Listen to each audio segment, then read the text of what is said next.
Can I be heard now? Am I heard? There we go. Am I heard? Raise your hand if you can hear me. Should be. It's picking it up on OBS. Okay, cool. I don't know why it does that.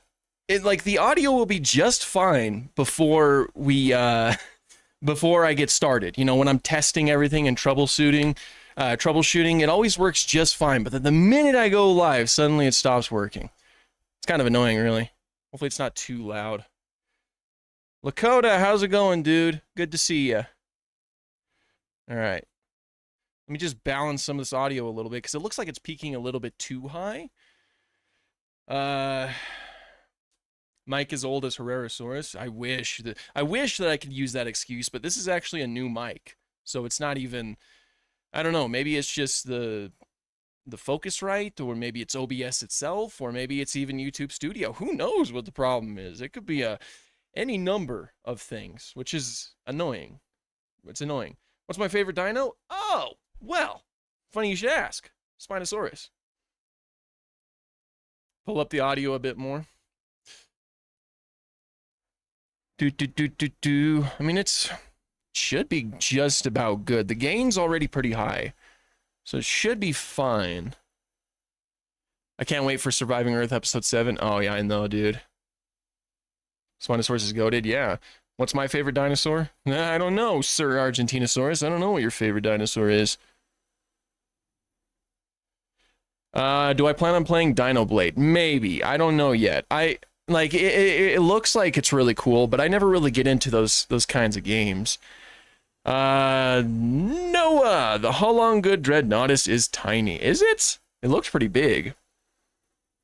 Nice hat as a Chicago-lander. We love Sue. Oh yeah, I had to get something. You know, I had to get something that showed that I saw Sue. You know, so I got this right now. Wild World, how's it going, dude? The goat is back. Oh, thank you.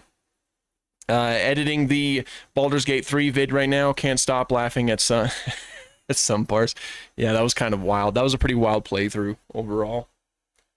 Let me know if the AC is too bad as well. It's extremely, extremely hot today, so I'm going to try to keep the AC on as long as possible so I don't, you know, die from heat stroke or pass out from heat stroke or something like that.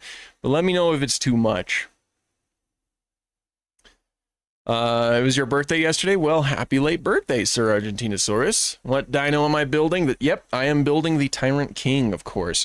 Slowly but surely. Now, the plan is to try to, my plan is to get it done today. That's the plan, because this has taken us much longer than I could have ever predicted. And there's a few reasons why that is. Obviously, ever since I decided to start doing this, I took a trip to California. I also took a trip to Chicago. There's been the Colorado fires that has kind of like made me stressed out, so I didn't even want to live stream. Plus, I've been incredibly busy. It's been really difficult to try to finish this Lego set. And to top it all off, Lego actually sent me a free Lego set. Can't hear anything but my voice. Good noise suppression. That's good. But yeah, Lego actually sent me a free set. It's of the Jeep Wrangler. And so I don't know if I'm going to build that on live or if I'll just make a separate video. Because since they sent it to me for free, I feel kind of obligated to make a video, if that makes sense. Are dromaeosaurs considered avian dinosaurs or no? They are not. They are not in the proper group. Though Dromaeosauridae is closely related to Avialae. They are very closely related, but they are not true birds themselves. They're not considered avian dinosaurs. Wow, we have a lot of people here today. How's it going, everybody? Thank you so much for showing up today after a while of not live streaming, of course. What are my opinions on Cryolophosaurus? Oh, who doesn't like Cryolophosaurus? It's a very cool dinosaur. I have a friend who likes Cryolophosaurus. His name's Kanadi. I'm sure many of you know him. But it's a cool dinosaur. Pun intended. It kind of lived in a relatively cool environment for some of the year.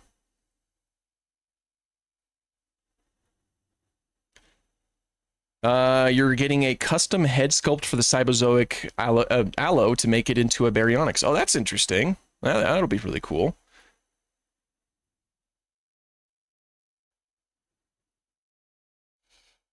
A spider just caught a fly in the kitchen window, sending it... Shoot. That's my wife, ladies and gentlemen. Apparently a spider caught a fly in the kitchen window, and she's sending a picture right now. When will you be looking at the Dinosaurs art? I think that today's the 22nd, correct? Oh, today's the last day. Whoops. Thank you for reminding me that. So sometime after today, we'll be looking at it.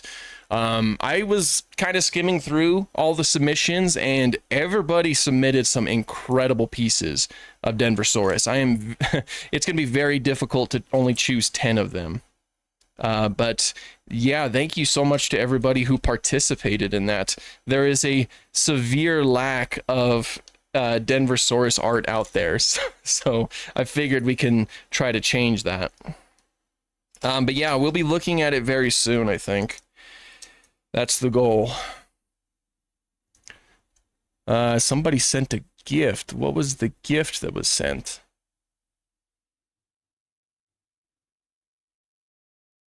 How do I check that? I can never... There it is.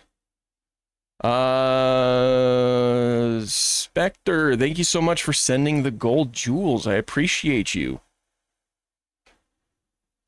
There's never enough Dinosaurs art. That's what I've been saying. There hasn't ever been enough Dinosaurs art. And I did this wrong, but it's an easy fix, so it's okay. See, that's what I'm saying. It's difficult to multitask. It's difficult to try to build and speak, like answer questions at the same time. That's one of the reasons why it's taken us so long, but we're going to try our best to finish it today. I won't become lightheaded today like I did last time due to the heat. So, at least we have that going for us.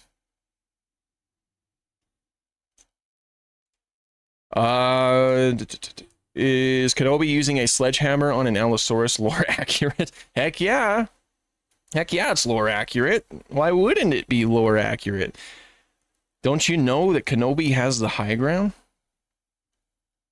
Always? I mean, not in that specific scene where he's using the sledgehammer, but when did YouTube add gifts? I don't know, honestly, and it looks like I have another gift from Noah Morgan. He sent a... Thank you so much, Noah Morgan. I appreciate you.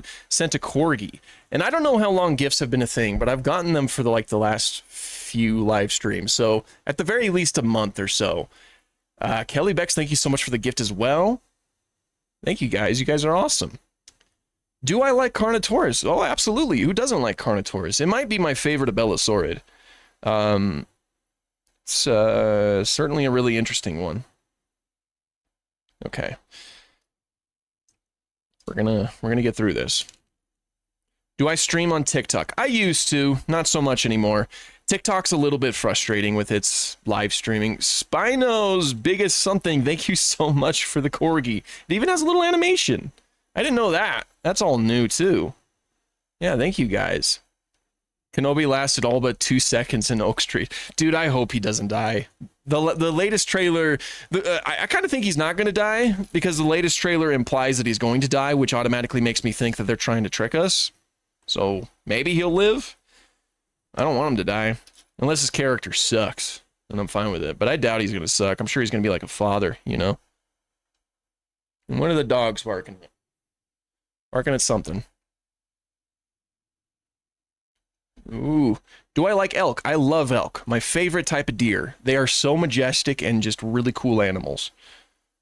There's quite a few of them in Colorado, of course, so I've grown up seeing a lot of them. Like anytime we go camping, there's a chance you're going to see elk, at least depending on the time of year and where you are. But that's always a really cool sight to see, especially a whole herd of them. And if you hear them bugle, it's really, really cool stuff. We are getting a lot of these. Kelly Backus, thank you so much for the 10 jewels. Thank you guys. You guys are really killing it today. I appreciate you. If he is the main character, he probably won't die. I wouldn't be so sure.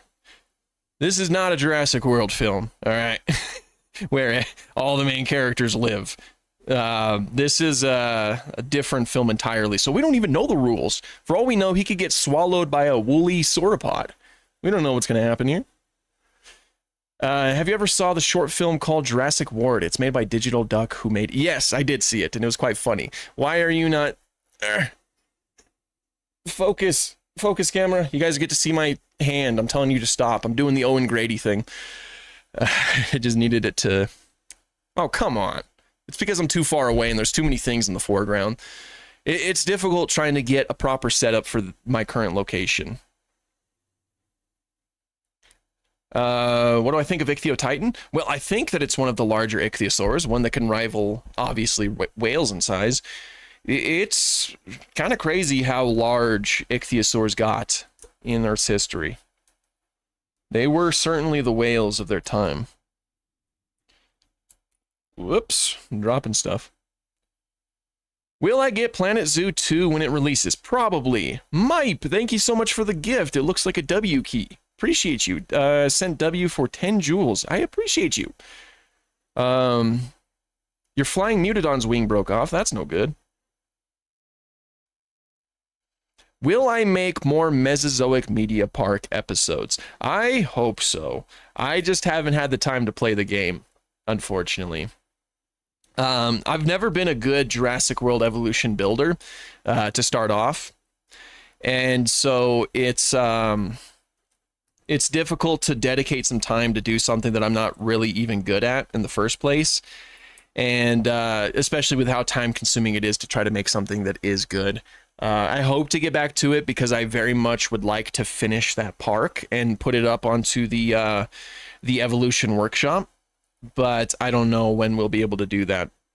Just hopefully sometime we can. Is that correct? Is that right? No, that's not right. Other one. Do I have any pets? Oh, absolutely I do. One of which is running around somewhere in here.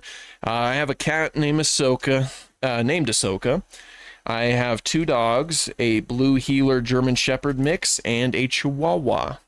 They are fantastic dogs, except for when they're throwing up everywhere, which they have been doing that a lot lately, and I think it's because of all the smoke that's been around. Because of the fires, obviously. The Colorado fires. Is there a theory that Spinosaurus used its sail as a sail, or has that been disproven? Probably not. The sail of Spinosaurus is incredibly different from like the type of sail that you would see on a sailboat in the fact that it's not flexible. That's why I'm always confused whenever people think that Spinosaurus used its sail for swimming, like either like a sailboat or like a sailfish.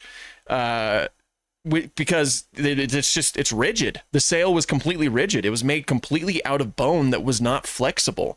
And so that's another reason why Spinosaurus probably wasn't that good of a swimmer, at least a diver, because that would create a ton of drag under the water.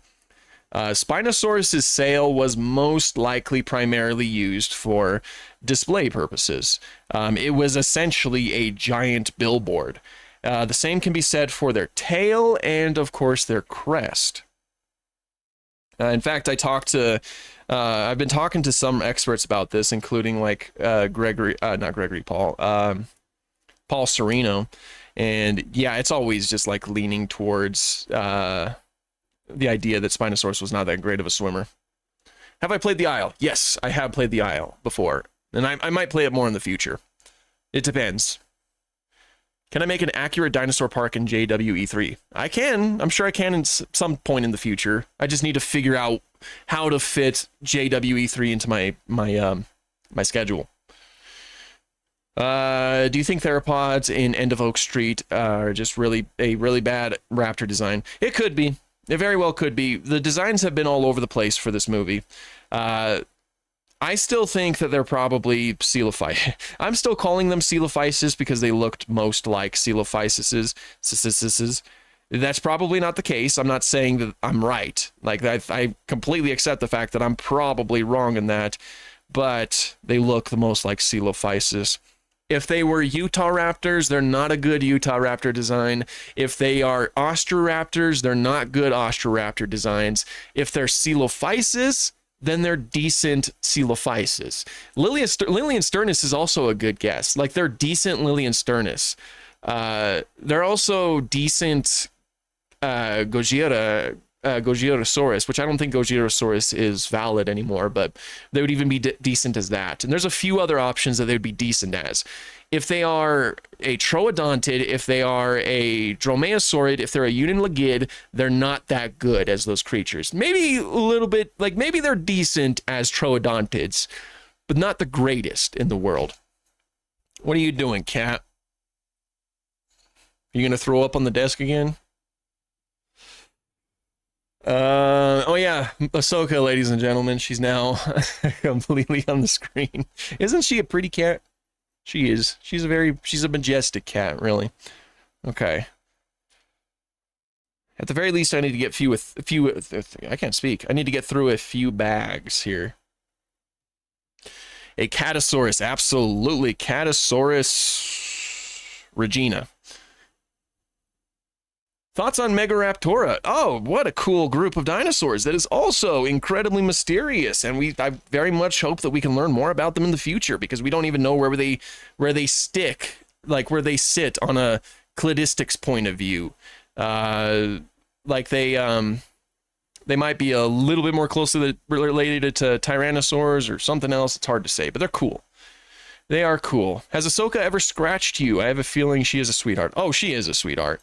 She has scratched me, but it hasn't ever been like, she's never with the intention to hurt me. She scratched me when she's like jumping up onto the chair or something, and her claws are out to grab onto the chair, and she just so happens to accidentally get my arm or something. She doesn't do it to try to, like, you know, hurt you or anything like that. She's a very sweet cat, aren't you, Ahsoka? Yeah. Yeah, you're taking up all the screen time, aren't you? Yeah. Okay. I can't read the thing, Ahsoka. You're on the thing. You named your cat Godzilla? Awesome. Did Megaraptor have feathers? Maybe. Probably more likely than not, honestly, given its possible placement. What did you drop? Drop something. Hopefully it wasn't a Lego piece. Can you talk about the sauropod trackway where it's thought to be crossing deep water? I don't know if I'm familiar with that one, actually. I might have to look into that. That sounds really interesting, though. Crossing deep water, huh? So is it like scratches? Like maybe it was swimming? Or what? Like, is there something about the way that the footprints are shown that implies that they were in deep water? I'm really interested now. Ahsoka, what are you doing? What are you doing, cat? Now she's licking my finger. Today I was attending some filming for a trailer by Veloci. Oh, what kind of trailer? What's he doing? Is it something Path of Titans related? Should fragmentary remains make a prehistoric animal valid or invalid, and why? It depends on how diagnostic they are. Sometimes fragmentary remains are diagnostic enough to accurately assign them to a genus or a species, or to even a group or something like that. If they're not diagnostic enough, then I don't think they should even be given a name. But that's just my personal opinion. But that mostly applies to something like isolated teeth, because isolated teeth can always be tricky. That includes Troodon, that includes Austrofreakosaurus, it includes a lot of dinosaurs that have been named off of isolated teeth. If you found, like, say, a Spinosaur snout, and it's different from, like, you can tell it's a Spinosaur snout, it has the actual crocodile-like, or, you know, Spinosaur-like teeth in the jaw, that has like a bulbous end, and it has like a notch in the jaw, you can pretty confidently say that it is a Spinosaur. And then if you compare it to other known Spinosaurs like Spinosaurus, Baryonyx, or Suchomimus, then yes, you can accurately say that this is a Spinosaur, but it's a different kind of Spinosaur.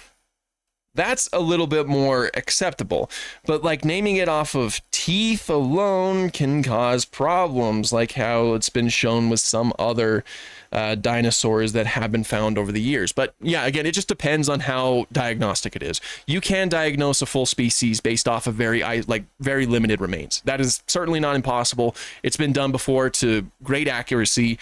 There's really nothing wrong with that. But obviously, a line needs to be drawn somewhere. Thoughts on Asdarchids? I like Asdarchids. They're really cool pterosaurs. Obviously, the most famous members of the family were big. Like you have Hatzegopteryx, you have Quetzalcoatlus, Northropi. They were some big animals. You know, comparable, like their heights were comparable to the size of a giraffe, which is insane. Like that is an insane thing to think about.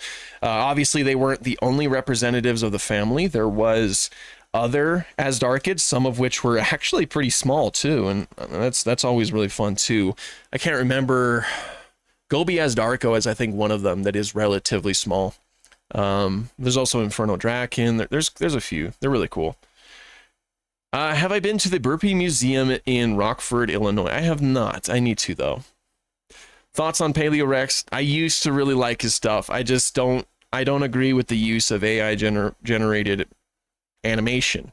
I understand that he makes the art himself, but actually animating it, that does feed AI. That teaches AI how to generate dinosaurs and things like that, which is ultimately a bad thing for paleontology. So no, I don't agree with what Paleorex does. I followed him for a while before he started doing the AI generated stuff, and now I don't really do it anymore. I'm just, you know, not the biggest fan. I have a theory that Pyroraptor and other dromaeosaurs and troodontids could cause forest fires like Australian hawks and falcons. I'm sure that could be within the realm of possibility. You know, it obviously depends on their intelligence, which is something that is very difficult to measure with our available data. But I'm sure it's very much possible. I'm planning to make a custom Spinosaurus from your profile picture, and I'm trying to work on it. Nice, awesome. Do you think all avialans should be considered birds, or should that be reserved to just aves? In one of your shorts, you said Archaeopteryx was a bird, even though it was not in the clade aves. Yeah, Archaeopteryx is often considered a true bird because it's in the avialae, and I think that is the criteria nowadays, unless something's changed that I don't know about. And honestly, it depends on who you ask. If I'm being completely honest, bird evolution, even though it's incredibly well understood, there's still some things that we're not confident about. And one of those is, what do we consider an actual bird? Most experts that I've talked to, and most, like, my personal opinion, I think that anything within the avialae clade could be considered a bird.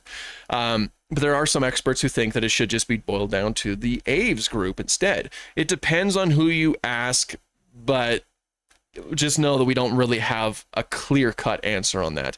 I think it's just mostly accepted that within the avialae, that group, those are true birds, including Archaeopteryx.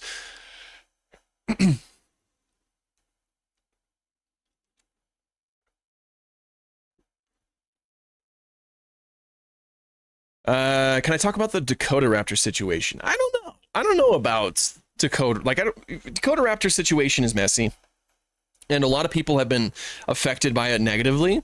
So I've just kind of like steered clear from talking about it. I have heard before that there should be some new information coming out about the Dakota Raptor situation. I don't know what the information is. I don't know if it's going to be favoring for Dakota Raptor or favoring against Dakota Raptor. We'll have to wait and see. But as of right now, it's just kind of a messy situation. There's a lot of experts I talk to, though, that still consider it valid. So again, it's another situation where it depends on who you're asking, who you're talking to at that current moment.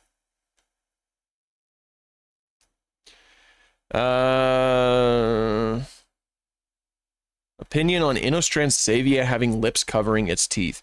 I remember reading in a Mark Whitten book, I can't remember which one, in the Paleo Artist Handbook, he had a whole section about lip coverage on extinct animals, and he mentioned Inostransavia, and apparently, like, there's a threshold in which, like, you can determine the realistic size the teeth would have to be covered by lips, and if they were larger than that threshold, they probably didn't have lips.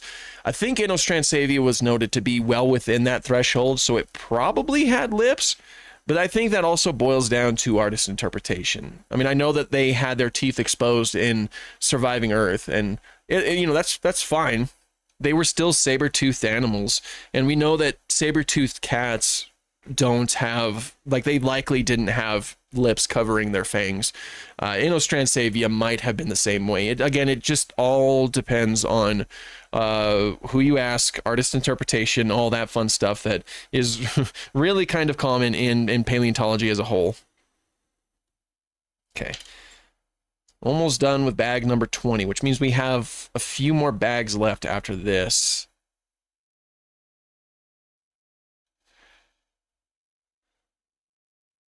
Can you explain the difference between Procompsognathus and Compsognathus?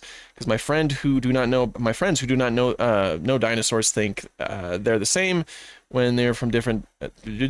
I'm sorry, I can't read today. They're from different Mesozoic time periods and families. So I'm not too familiar with the differences between them. I've never read enough about them to understand that. But one of the key differences that you brought up is that they did live in different times. Procompsognathus was a Triassic animal, and Compsognathus was a Jurassic animal. So that's one of the biggest.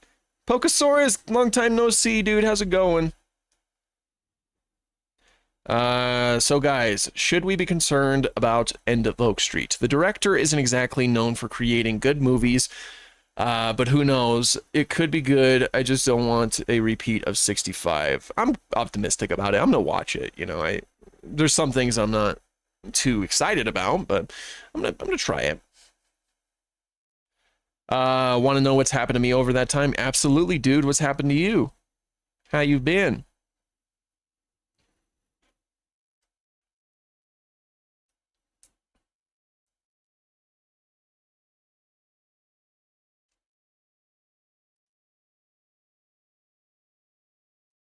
I'm gonna try to get this finished too. S. Aegypticus or S. Mirabilis. I really like both of them, but Mirabilis is awesome.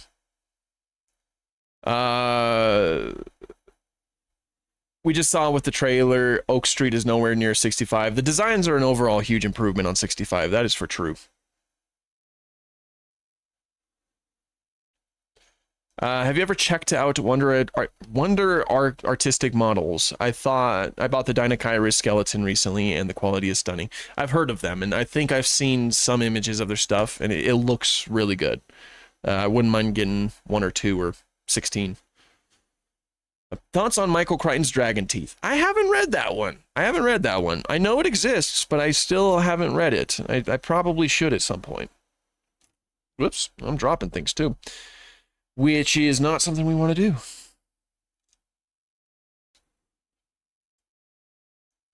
Okay, let's at the very least finish this bag real quick. I'm going to lock in, I'm going to finish this bag, and then we'll read a few more comments. Click. Click. Oh, what? Hold on. I still have pieces here. What are you trying to pull here? What did I miss? There's no way these are all extra pieces. That doesn't feel right. What did I miss?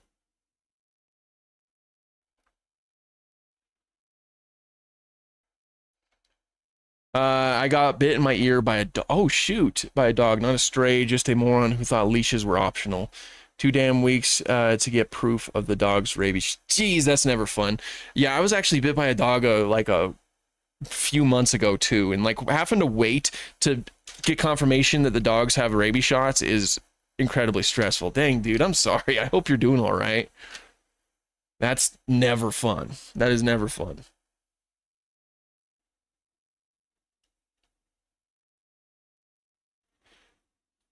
In any case, I keep hoping that Surviving Earth makes its way to Italy too. Yeah, I hope so too. You too had that? Yeah, I was bit on my leg. I was going out for a run, and the dog just came running up to me and like bit. It wasn't a bad bite. It was just like, it was mostly a scrape, but even scrapes can cause, can give you rabies if the dog has rabies. So yeah, I had to go and get it checked out, and then we had to contact animal control to make sure the dog was vaccinated, and it's not a fun process, as you know. Because you're sitting there stressed, like, what if that dog did have rabies, you know? I feel there's no way these are all spare pieces, right? No way. Oh, I see what I did wrong. Okay. At least it's an easy fix. Usually it's not. There we go. Now that's in there. Okay. I am going to go and grab bag number 21, and so I will BRB in like 2 seconds. Be good. All right. Be good.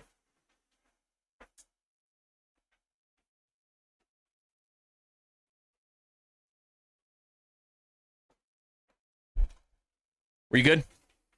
Hopefully. I better not hear any bad reviews from the substitute teacher.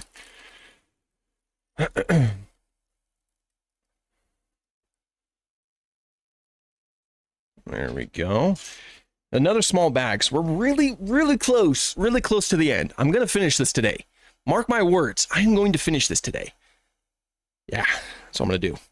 On top of that dog bite, little fun fact, I was actually stung by a scorpion last week. So that was fun. That was fun. That was fun. Because we got scorpions around my area. Alrighty. So that piece goes there. I'm going to lock in for a few steps, and then I'm going to answer a few more questions. That should really be my strategy here. Otherwise, we'll never get it done. So I'm locking in real quick.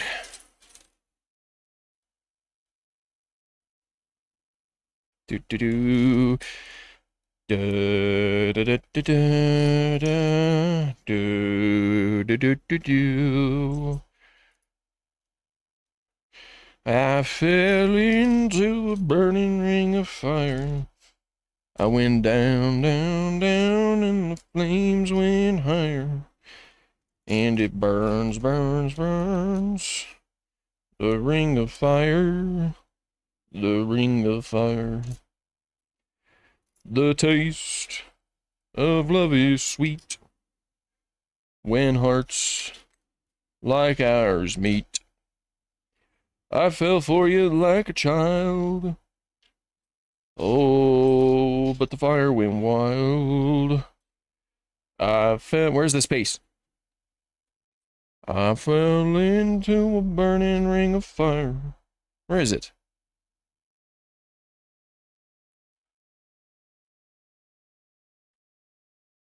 Oh, there it is. Okay, blended in. I noticed that your Fossils and Archaeology world is about to turn 1 year old at the end of the month. Is it really? Oh my gosh, I need to find some time to get back onto that too. I miss that world. That is always a fun series too. Why is he singing? What did I miss? What did you miss? You should be here all the time to listen to some Johnny Cash. That's what, coming from a guy who doesn't know how to sing. That's exactly what you need with your life. Dude, you don't even know. All right. And for anyone now just joining, we are currently working on the T-Rex head, which means we are very close to being done. This is very exciting times. I never thought I would see times like this, and then we could go back to regular streams. At least unless I decide to do the Jeep Wrangler that Lego sent me, because I might do that.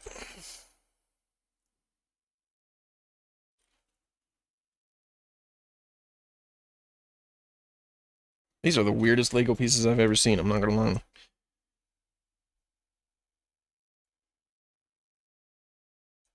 What's my opinion on the supposed Sauriops? I don't know what Sauriops is. Let me check, because now I'm curious about what Sauriops is. That sounds familiar.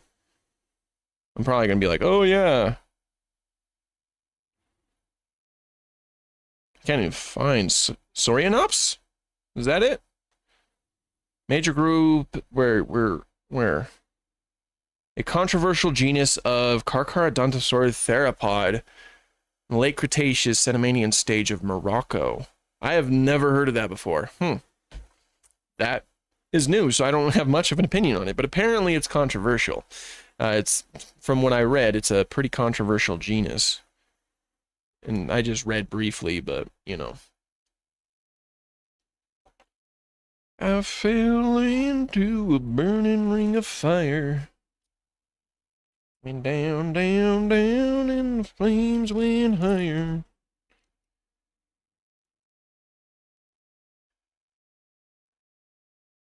Giraffes can't make noises due to their long necks. Does this apply to sauropods? Giraffes actually can make noises. You just don't hear them vocalized too frequently.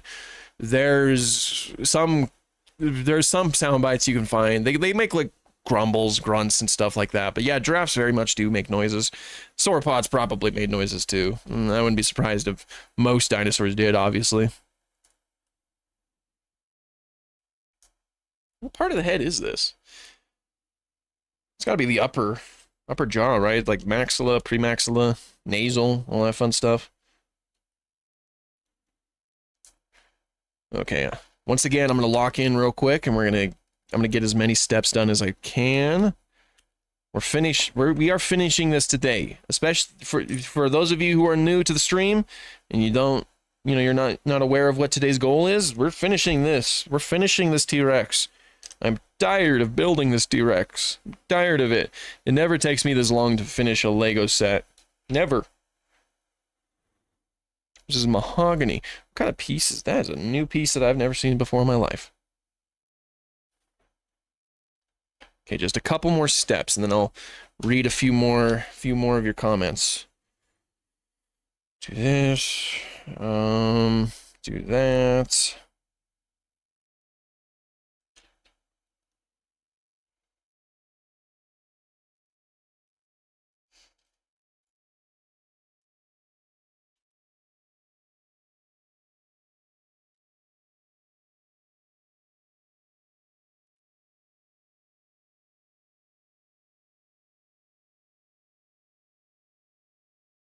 We're doing it, guys. We're doing it. I'm feeling accomplished with this. Feeling very, very accomplished. Okay, this is like the neck joint right here, because it's going to connect to that piece, methinks. Okay, that goes on here, like so. Awesome.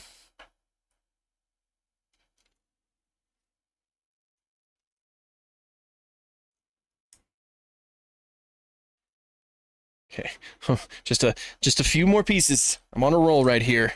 I'm in the zone right now. So I'm sorry for anyone's comments that I'm currently missing. I'll get to you guys in just a second. I'm trying to finish the other side of this neck joint is what I think this is supposed to be. Okay, that goes right here. Cool. All right. Glavinus. What's Glavinus? Everybody's talking about Glavinus. Is Dinosaurs and Edmontonia to you the same? Cause sorry, your comment got buried in the middle of me reading it. What happened to? Where's your comment? Is Dinosaurs and Edmontonia to you the same? Because their faces in front, osteoderms pointing forward. No, it seems like they are distinct from each other per our current understanding of the animals. So Dinosaurs is very much still just like a separate genus from Edmontonia, though I think they are very closely related to each other. Glavinus is a monster hunter monster. Okay, cool. How accurate is Surviving Earth so far? I've seen some complaints about them making things up. They do, like the Proto-Pterosaurs.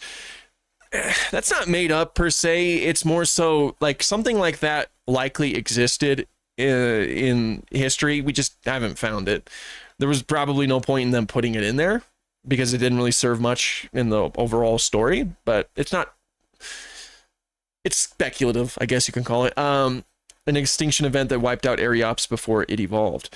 Archaeops did evolve at that point. It's just they portrayed it. I don't know if they kind of showed it dying at the end of the Carboniferous, which was not true. We have found Archaeops fossils like in the beginning of the Permian. So yes, there's been a lot of inaccuracies with Surviving Earth. That is true with pretty much any paleo documentary, unfortunately. But some of them that we've seen in Surviving Earth have been incredibly annoying, especially calling Dimetrodon a reptile. Just wasn't. It wasn't. Opinions on Surviving Earth so far? Oh, it's great. It's great. Despite its faults, I've been having a lot of fun watching it. I love the creature designs, and I love some of the events that we're looking at. Like, looking at the Cretaceous thermal maximum was really cool. It was also really cool to see as much of the Carboniferous that we saw. We're going to be seeing the, like tonight, everyone's going to be seeing the Great American Interchange, which is always a fun, like such a cool point in Earth's history to look at. You know, I loved it. Calls Dimetrodon a reptile, slams head on table. Yeah, they called it a reptile. That's been my biggest annoyance so far, because we've known for a long time now that Dimetrodon is like thoroughly a synapsid, which places it outside of any group that is traditionally considered a reptile, that being sauropsids and diapsids. So yeah, it's annoying. It's really annoying. What is my wife saying? Dino guy, I'm tired of building Legos. Us. Well, that's too damn bad.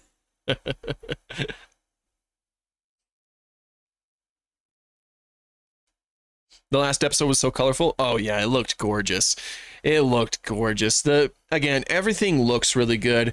The creature designs are really great. The environments that they have are phenomenal. It shows prehistoric planet that you can go outside of the Pleistocene and the Maastrichtian. You can find environments that are at the very least similar to the environments that once existed. Don't let that hold you back. Yeah, despite its fault, I've really been liking the show, and I can't wait to do a full review of the series when it's officially like over. Have I seen the Prehistoric Kingdom survey? I haven't seen it, but people have brought it up to me, and it sounds cool because I've heard that they're going to like on the survey, it mentioned the possibility of bringing actual like an actual ecosystem mode, because they know that people like making their own ecosystems in Prehistoric Kingdom, myself included. That's been like all my latest videos have been. So that'd be cool if that ever got added. I would love that. I hope we get a supercut where it's not made for ads. That would be good. I know that Paleo Edits has been doing that on YouTube. I haven't watched it myself, but I know that they've been taking the episodes and they've been like recutting them to get rid of like the dramatic, fade to black, and then the recap after the fade to black to make it a little bit more cohesive. So maybe that's something that you could check out. I mean, okay, it's the lower jaw that we're doing, I think. Maybe. No, because it looks like we're building a fenestra. I don't know. Okay, I'm going to lock in real quick because I'm almost done with this bag. I'm going to finish this bag, and then I'm going to answer more questions and read more comments. So give me just a few seconds.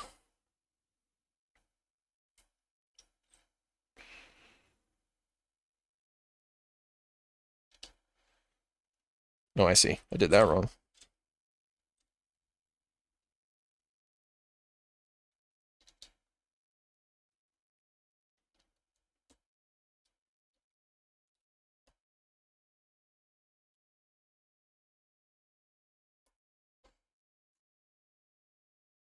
Almost there. Just a few more pieces.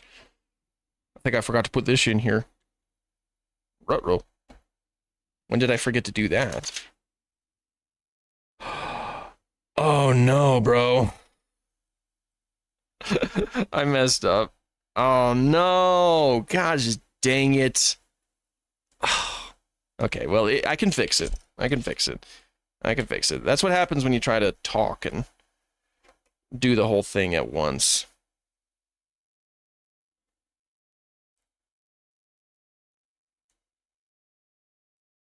I can fix it, though.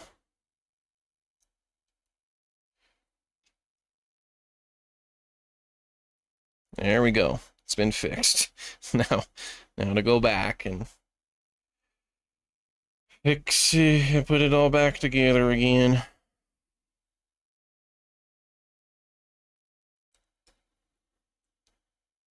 Let's see if I remember how. Okay. Looks like I remembered all that, and then put this on top, like so. Right? I think so. Put that right there. Okay, yeah, we remember. Cool. My memory's good sometimes. Don't you worry. All right, back to where we were.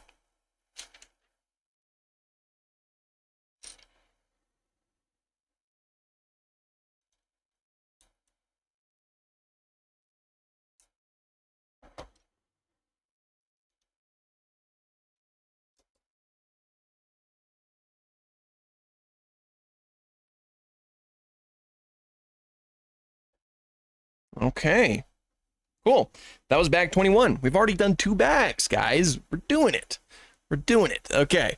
If you love Dinosaurs, Dino Guy, you'll love Monster Hunter. Look up the Glavinus. I can't speak. It is based on Carnotaurus and has a blade tail that it sharpens in its mouth. Ooh, yeah. That does sound very cool. Sounds very interesting. Ever gonna watch Dinosaur Battle World Champion? It's fighting is kind of like Dinosaur King or Godzilla X Kong. Maybe at some point, maybe. Opinion on Stegotribelodon. I know that it's I don't know if it's a true elephant, but it's like an elephant relative, and I think Holongood's doing a figure. I don't know much else about it aside from that. I'd like to get a Pliosaur figure with the colors of Surviving Earth. Oh, that'd be cool. Those were really nice colors. What is the silliest thing in Surviving Earth to you so far? For me, it was the Spinosaurus being caught in a tsunami and then just tanking being slammed into rocks with only a broken arm and cuts. That was pretty silly. I'm not too angry about it because I love Spinosaurus, but that was certainly pretty silly.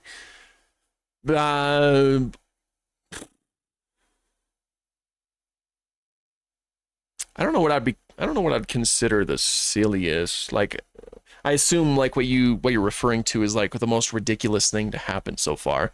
And I don't know. I don't think I have anything yet. At least not that comes to mind right away.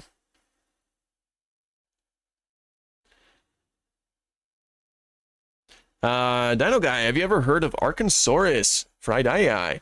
It's an Arkansas state dinosaur and was an ornithomimosaur. Yes, I knew about it because of Life on Our Planet. Some good did come from that show. Had a good design in that too. I liked it.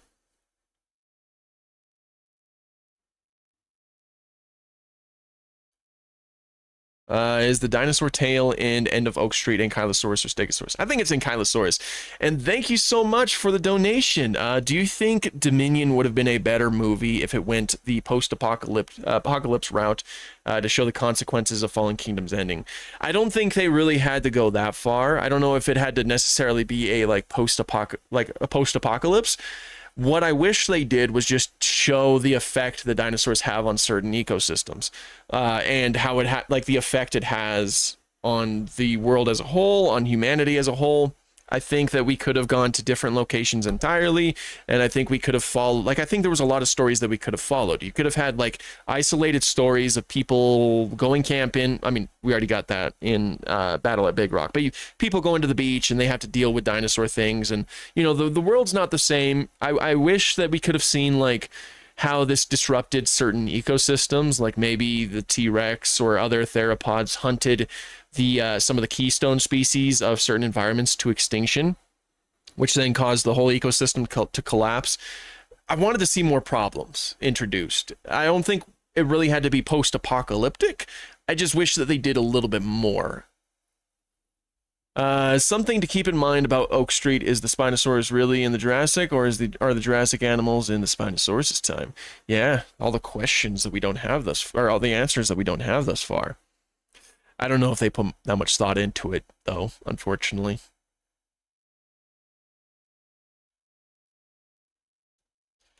It would complicate the lore too much. It would get out of hand. I don't.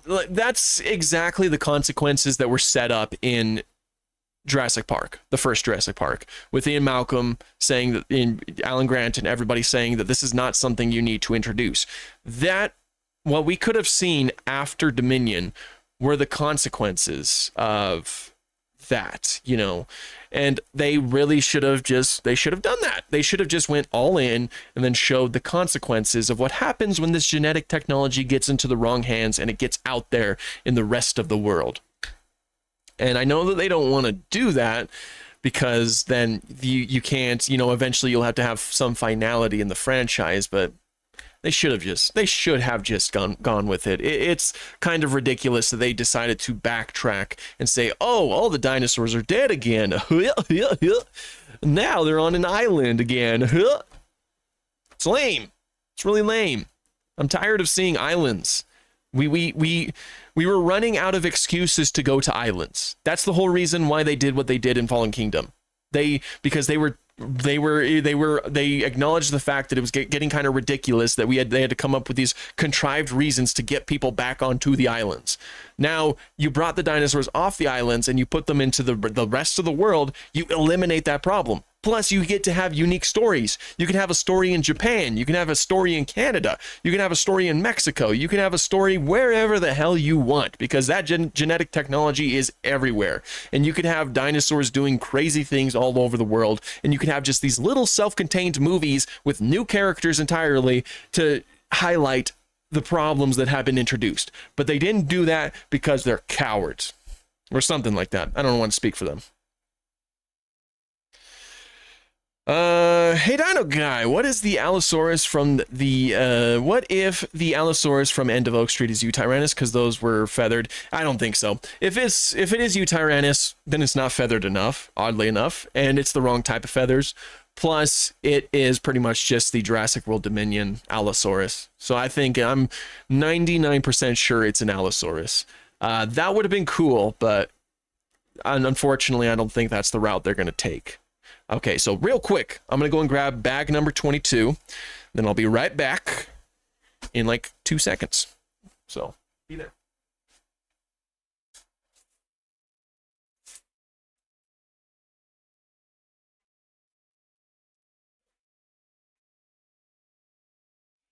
Bag number 22 is also pretty small.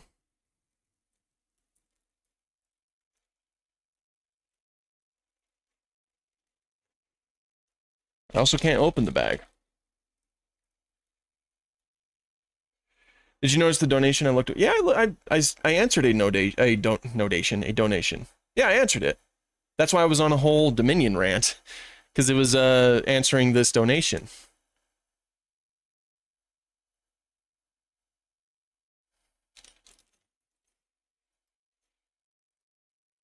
Okay. Alrighty. I'm gonna lock in for a second. We're gonna get through as much of this as I can.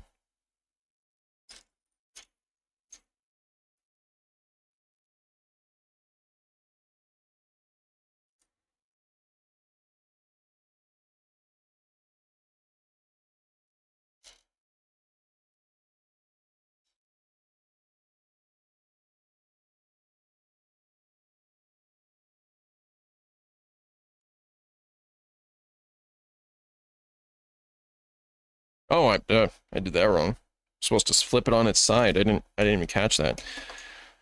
Oopsie. Okay.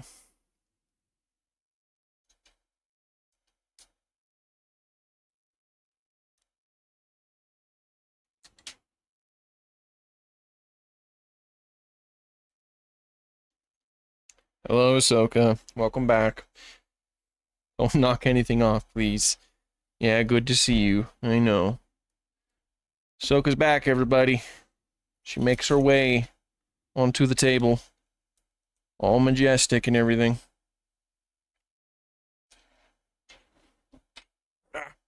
I keep dropping pieces.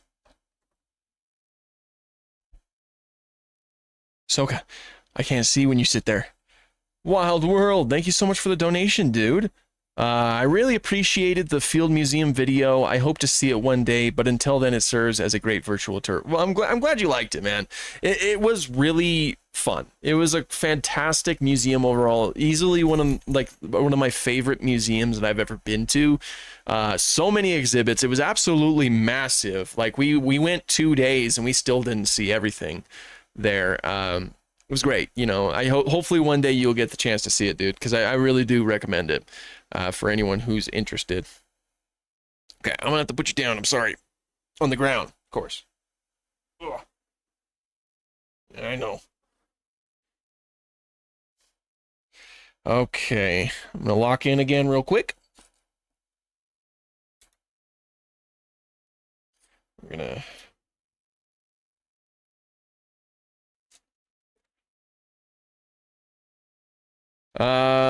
thoughts on the Indominus Rex, Indoraptor, and the Scorpius Rex? They were fine at first. Hybrids kind of got old to me.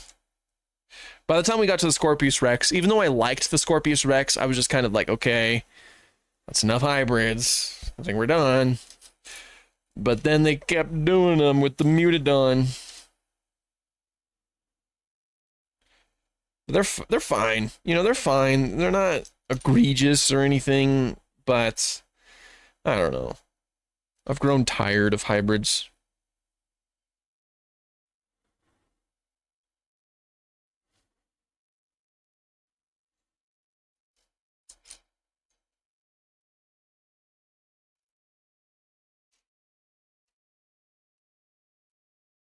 There it is. Okay. That on there. Put this... Where's this supposed to go? Oh, I see.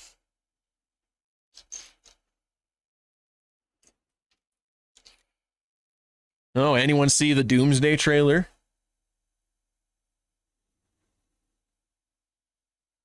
Anyone here to see the Doomsday trailer? If so, what did we think?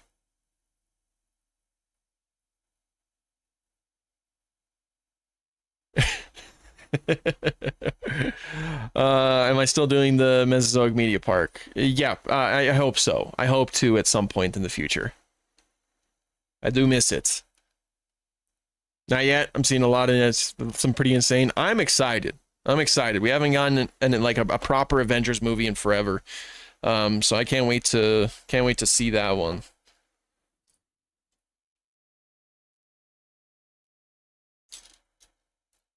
Cap is back. Yeah. Do you think the Allosaurus in Jurassic World Evolution 3, not the Dominion variant, the Jurassic 3, is based on Fragilis or Jemetsini? I've always looked at it as like Jemetsini, but it could be Fragilis. Dominus Rex will return in Avengers. Devil Dinosaur should join the MCU. That would be cool. Dino Guy will return in Avengers Doomsday. Dude, that's spoilers. You can't tell people that. It's a spoiler. You can't give spoilers. Spoilers are no bueno. Do I think that the Ankylosaurid in the end of Oak Street is a Spicomelis? That'd be cool, but I guarantee they're not going to go that route. I think they're just going to be like regular Ankylosaurs, just a lot spikier. But man, it would have been like such a good, like it would be so cool to see Spicomelis. You know, that would be such a cool creature to see on screen. Can you please inform me on the Morrison Formation as I'm building a park for it in Jurassic World Evolution 3? So, a lot of the time that the Morrison Formation was here, it was a floodplain for a lot of the areas. So a lot of water, a lot of rivers, a lot of lakes, a lot of stuff like that. It's one of the biggest things. It was also huge, the Morrison Formation. So there's like a lot of areas that existed where a lot of animals probably didn't overlap. Like, you know, there's probably there's a good chance that like Torvosaurus wouldn't encounter Ceratosaurus in a lot of parts, for example. Non-mainstream dinosaurs in a mainstream movie. Keep dreaming. Exactly. That's what makes me sad about that. Although, to be fair, 65 had some non-mainstream dinosaurs in the fact that they had Jackapil. It looked terrible. It looked nothing like Jackapil, but it was in the movie. Maybe that's what they're doing here. Maybe this thing Ankylosaur is meant to be Spicomelis, but it doesn't look that good. Like it just looks like a Jurassic Park or Jurassic World Ankylosaurus just with larger spikes. And then they're just going to try to pass it off as a Spicomelis. That would be kind of interesting. How long good Dreadnoughtus equals an Argentinosaurus belly scratcher? Really? It looked kind of huge. That kind of surprises me. I thought it would have been a lot bigger than that. Broken Jaw survived worse injuries than Big Al, who died because he stubbed his toe. Changed my mind. First of all, Big Al's probably a female. So, because medullary bone tissue was found, which implies that the animal was either pregnant or getting like pregnant with eggs or getting ready to lay eggs or had just laid them. Second of all, yeah, it's kind of, we don't know how long, I don't think we know how long the broken jaw specimen survived. I think it's just the jaw that we have. So we don't have much information about how, like, if that animal even survived that long. It's only, it's very small portion of the animal, whereas Big Al has more of the skeleton. Plus, it is pretty, it's pretty bad to break your toe as a large theropod. It is pretty bad because you have to hunt as a theropod. And in order to hunt, you have to walk around and you have to run as well. Having a broken toe, especially as broken as Big Al's, that's not good. That's not a good situation to be in. And unfortunately, it did become infected and Al passed on most likely. What is my favorite documentary so far? So far, my favorite has been Prehistoric Planet Ice Age. I loved that documentary so much. It is really up there in terms of my favorites. Oh, we got a donation. Thank you so much, Brandon. Thank you so much for the donation. I noticed you used to wear a cross, but no longer wear one. Are you comfortable sharing why? Also love your stuff, dude. Yeah, it broke. The chain that was holding it broke, and that it was my fault, but my daughter was just born and she was a little baby who grabbed onto everything, and she grabbed onto the chain and like broke it. So it's like, I think I have it in a desk somewhere and I just never got around to replacing or fixing it. That's pretty much the main reason why I stopped wearing it. You think in the video released earlier today, Big Al would have survived longer if Anax was a moron? Because after the Allosaur died, it became another Morrison vid, but better. Yeah, I really wish that our Big Al survived longer. That would have been awesome. Can you enable chat replay for the May 14th stream? I've tried to figure out how, but I haven't been able to. I might just be stupid, but I haven't been able to figure out why I can't do that. The weird theropod in the movie could be an undiscovered species. That's boring. If you ask me, that's a boring thing to do. I like seeing dinosaurs that we know about on screen because I like seeing their take on it. And, fictional dinosaurs, like, I don't know. I don't know.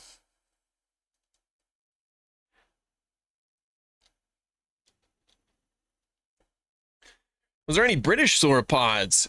Cetiosaurus was a British sauropod. So yeah, there was a few of them. What do the Lego teeth look like? They're like claws. They look like this. On like, I don't know if you could see on the hand of the T-Rex. Like the T-Rex has claws right here. You can barely see it on the back, like on the left side of the screen. That's what they look like. Or at least some of them anyway. Did I find Carnotaurus aesthetically more imposing than T-Rex? I mean, sure. I think it certainly works in the context of some dinosaur films. Big, a theropod dinosaur, decently large theropod dinosaur with like huge, bull horns. It's cool. I'm sure a lot of people would like that for their dinosaur movie. Oh, another donation. Thank you so much. I'm sorry I can't read your name, but thank you so much. Dino Guy, do you have a favorite dinosaur tabletop game? If you know any, what are some that you would like to learn how to play? I've always heard good things about Holotype, but I've never... Is that a tabletop game? I think it is. I'm just going to go under the assumption that it is. But that's one that I would really like to play. I don't really know of any other ones, but I've heard of that one, and I've heard some good things about it. Something that has been making me wonder is that if the Hell Creek Formation evolved first and animals migrated there and evolved next, or if both the Hell Creek Formation and the animals there evolved. I know that there's some future things that I'm involved with that might help answer that. So stay tuned.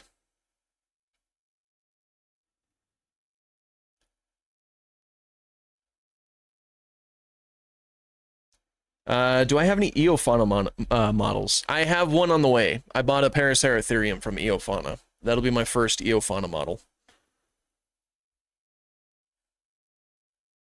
The card game sponsored by Clint's Reptiles looks good. I don't know of that one. I'll have to look into it. Okay, and I'm also, I think I'm going to lock in real quick, and we're going to try to get as far as we can. So I will be back in just a few seconds.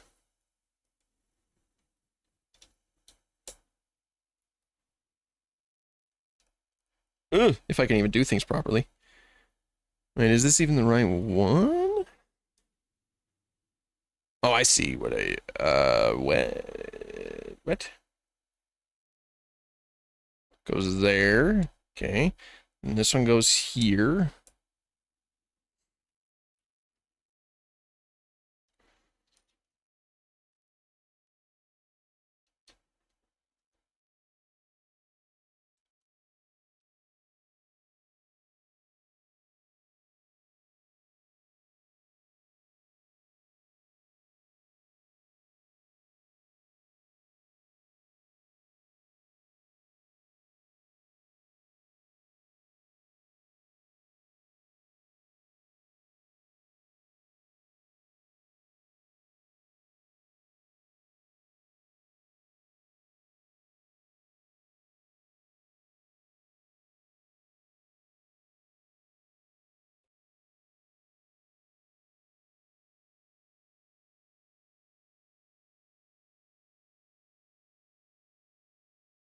Okay. The turtle in the end of Oak Street looks like the one in Dinosaur Revolution.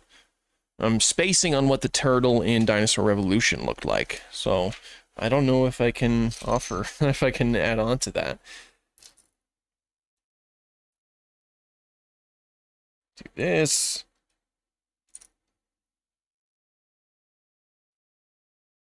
Flipping it around. Okay, so about the other side? Yeah, the other side, okay. We are making good progress. I really, I know I keep saying this, but I really want to finish this today. I really do. I'm so tired of it. I just want to be done. Wanna go home? Home. I wanna go home.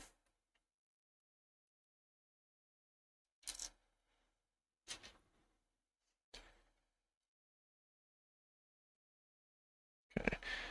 I'm gonna go silent for a second. I'm gonna get as many steps done as possible. You guys know the drill. You guys know about this point. You understand. You guys get it. Really, why is it different on this side? That's interesting. Wait, what? Oh, down there? Really? Okay. Why didn't... Oh, jeez, man. I'm like spacing out on things that I even did already.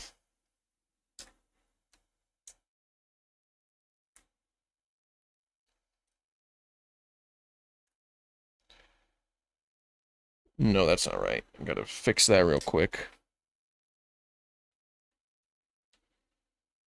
Like this. That's because I have that one wrong. Gotcha. Okay. Easy fix. It's an easy fix overall. Do this. Do this.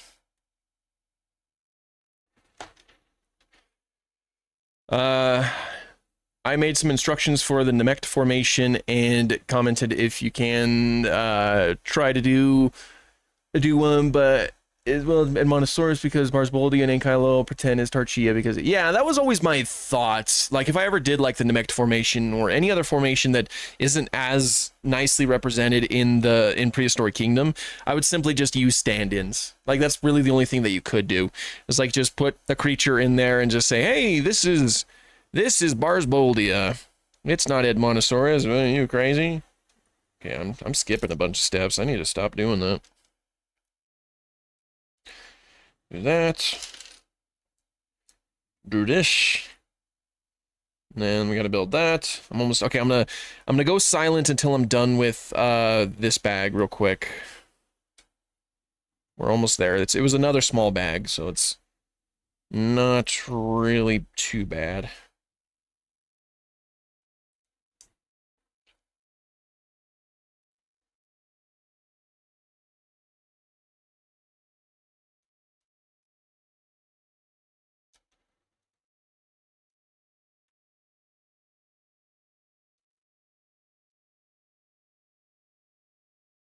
What? What did I do wrong?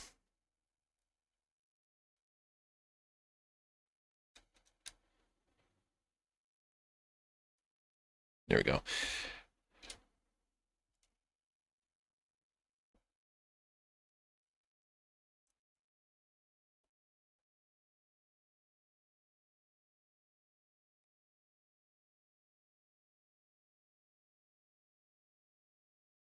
What? What? What? What? What's happening? Did I put it on backwards? I think I did. Yeah, I put it on backwards. Okay. Easy fix again. A lot of easy fixes.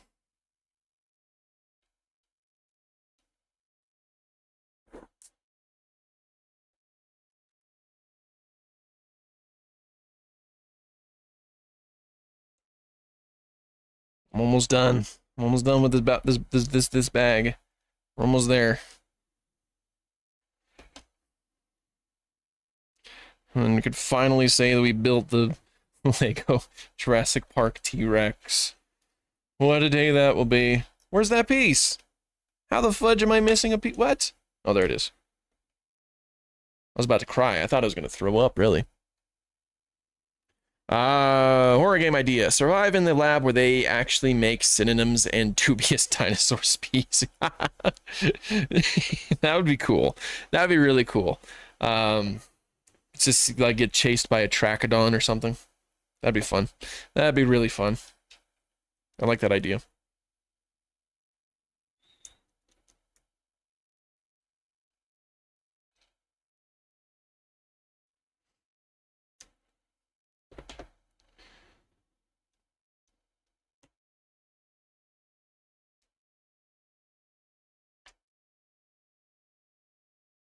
Flip it back over like that, and then that over there, like that.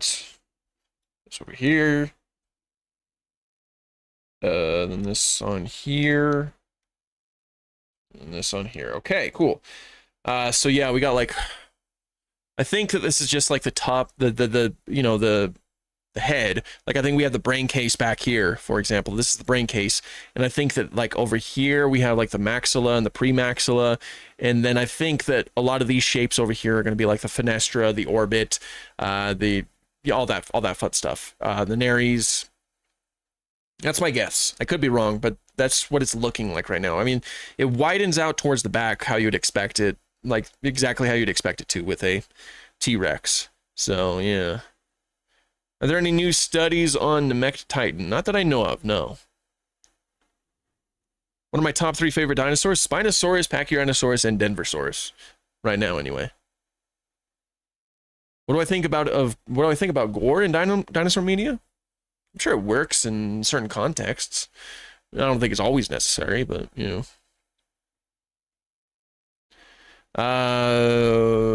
Pretty sure your dinosaurs are wrong. Said that the Namek Colossus is possibly ban Opistoclon. Oh, okay.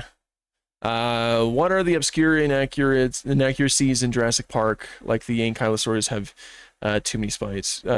Obscure inaccuracies? There's probably quite a few obscure inaccuracies that you can really look for, but I'm spacing on any on top of my head. The tail length of Triceratops, you could probably call that obscure, I suppose. I'm sure not a lot of people know that, but Ceratopsians had like proportionally small tails. Like it's kind of crazy. Did you see my Denversaurus heart? Not yet. Have you submitted it into the Discord server? Because if so, that's awesome, dude. What is my favorite John Williams theme? Oh, the Force theme from Star Wars. I love that theme so much. What is my favorite species of Allosaurus? In my opinion, A. Gemetsoni clears the other 2 or 3, no question. 2 or 3 because don't know what the standing on Fragilis and Europaeus is. So I really like Gemetsoni. I actually have a figure of Allosaurus Gemetsoni right here, done by Creative Beasts. And most of the skeletons that I've seen here in Colorado are Gemetsoni, so I think I'm mostly like familiar with it. Just know it's not what I planned. Got it, dude. Got it. I'm excited to see it. I'm really glad that a lot of people submitted to the contest. Like, that is really fun. Okay. So, I am going to grab bag 23, and hopefully we can get that done too.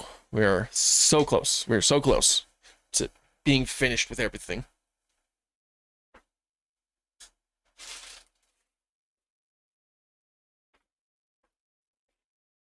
$23 is also a small bag. We gotta finish it. We really do. I don't know what I'm gonna do if we don't, honestly. What dinosaur in the Jurassic franchise is accurate to its real-life counterparts? Not a lot. The Carnotaurus really isn't too bad. Obviously, it's not perfect, but it's not bad. There are a lot, like you can very much tell it's meant to be Carnotaurus. The Suchomimus from Chaos Theory is pretty close to. Its snout is probably not thin enough, but it's not bad either. It's also a good representative, like a good a good counterpart, I guess. What else is there?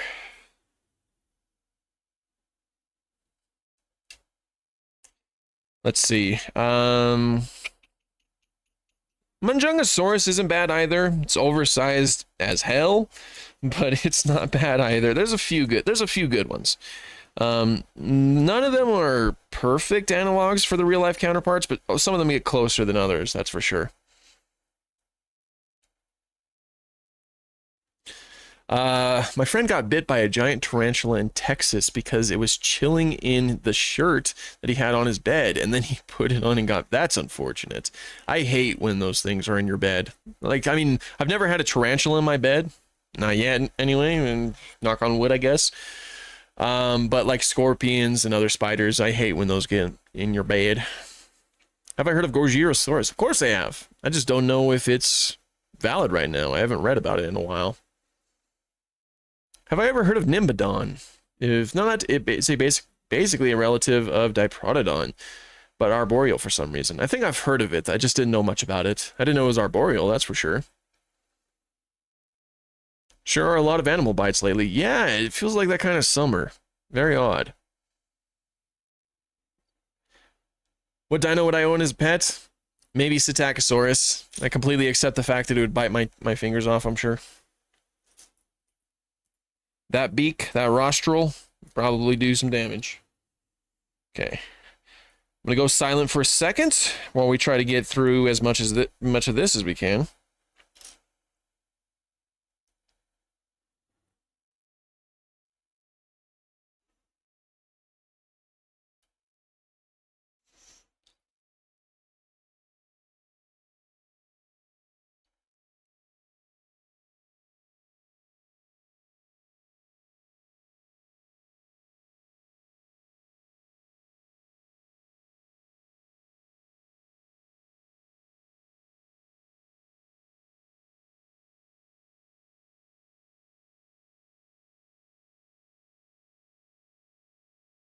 Okay, we gotta do that. It's got an arch. Put that right there.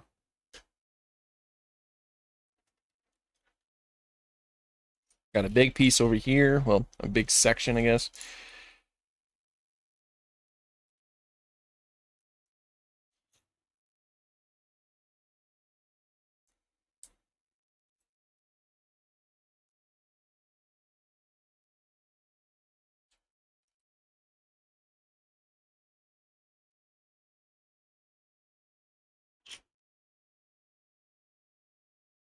It's just gonna get finished with this step real quick, and then I'm gonna read a few. This and this, and that goes up here. Cool. Okay. Is it possible to reverse evolution of a bird? I don't think we can even reverse evolution. I mean, I guess like I know what you're referring to, like giving birds like non-bird dinosaur traits. That is something that's being done by not a great person in the paleontology field. That, you know, he's working on a Chickenosaurus project, but I'm not talking about that too much because, like I said, he's not a great person in the paleontology field for a multitude of different reasons.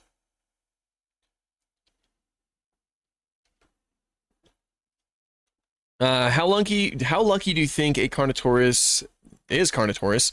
Because your favorite shorthand bull is the most preserved Abelisaur yet.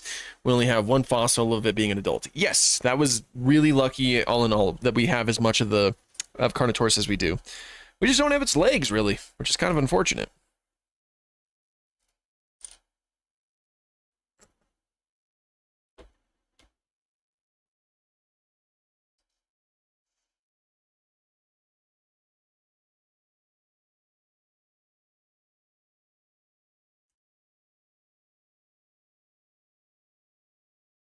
Have you heard of the parrot-beaked Azeel?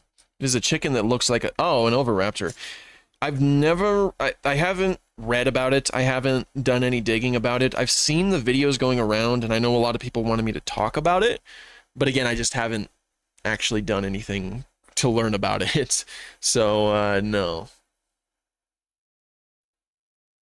Do you think that Spinosaurus had a hump-like sail or smooth sail? It had a sail. It had a smooth-like sail. In order to support a hump, you would see evidence on the neural spines for ligaments and muscle attachments, and we don't see that on it. We just see texturing that's more consistent with an actual proper sail. There's no such thing as reverse evolution. Evolution means change, so if an animal goes back to an old form, it changed back. Exactly. It's like that whole word, like de-evolution, like, oh, these things are de-evolving. It's not really how it works at all. Evolution doesn't work in a linear path, nor does it, like, kind of go back on a linear path. A lot of it is simply just adaptation for specific environmental pressures, and you can't really say that it was going in one direction or another. Have I seen the newest trailer for the Dinosaurs of the Wild West? Yeah, I've decided not to talk about Dinosaurs of the Wild West or Primitive War because it's been recently brought to my attention that there's a lot of problems surrounding Luke Spark. Apparently, he failed to pay a lot of his VFX artists. Apparently, he's mistreated some people, I think, as far as I've heard. And, of course, he's going on trial for financial fraud. So myself and many other people have decided to distance ourselves from any of those projects, which is why I haven't talked about Dinosaurs of the Wild West, and I won't talk about Primitive War unless some things get cleared up, of course, in the future. That's just for the best. Like, oh yeah, I'm not touching those films anymore. Yeah, it's unfortunate that, seems like not the greatest people are creating the projects that they're creating. And I've had to talk about it at some point. I know a lot of people wanted me to talk about the Dinosaurs of the Wild West. Before I knew about it, about what was happening, I was very excited to see it because, it's a cool concept. It's a concept I've always wanted to see adapted on screen. Obviously, I really like Westerns. Westerns are really cool. And mixing those with dinosaurs is a great idea. People have asked me if I ever made a dinosaur film, I would, make that type of film. And so I was excited for the idea of that. But I'm not going to support people who decide to mistreat other people. I'm not going to do that. I'm sorry. So unfortunately, there will be no talks of Dinosaurs of the Wild West on this channel. And I know a lot of people will be upset about that, but that's just what's happening.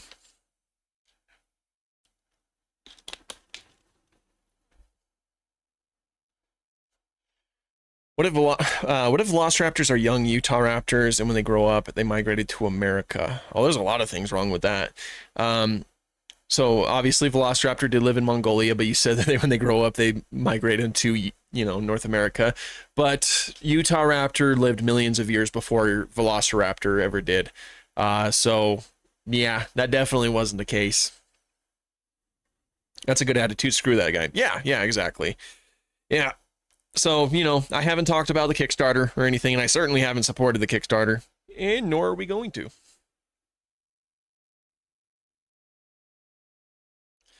Is it going to get funded anyway? Are they still behind? I think they just made it. I think they're halfway there, last I've heard. I haven't checked, though. I went to the Field Museum because of you, and I got the Moldorama figures. Heck yeah! Moldorama figures are awesome. Oh shoot, where'd your comment go? Oops. Oh no, I've lost it. Where is it? Thank you for the vacation inspo. It was absolutely amazing. Right? We loved it. It was awesome there. It was awesome there. Do you think the Parasaurolophus was capable of kicking with its hind legs, kind of like a horse, but not exactly? I'm sure to some extent it could. I don't know about the biomechanics of sauropod leg or not sauropod, hadrosaur legs in general, but I wouldn't be surprised if they were capable of doing something like that. Do you still plan on going to doing a video where you look at the prior extinction designs? I was rewatching some of your old videos and it just came to mind. Yeah, I would like to do that at some point. I don't know when, I don't know how, but at some point I'm sure that we could do that. Only a matter of time, really. There's so many projects that I have to get to. It's just I don't know how I'm gonna I don't know how I don't know how I'm gonna take care of everything, honestly. Oh, okay. All right. I'm gonna go silent for another few seconds as I try to finish this. We should probably try to get through this bag as quickly as possible too. We are really like seriously, guys. We are so close. It's this like I'm so happy right now with how close we are.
Again, sorry for being silent. I'm just trying to get through as much as this I can. Have you watched the video by James Napoli about solving the ontogeny problem? I haven't watched their specific video yet. I've watched his interview with Elliot with People Are Fish, and that was a good one. I think a lot of the things that James Napoli has been doing in the ontogenetic space has been really helpful overall for paleontology. It's been incredible. But I will watch that at some point.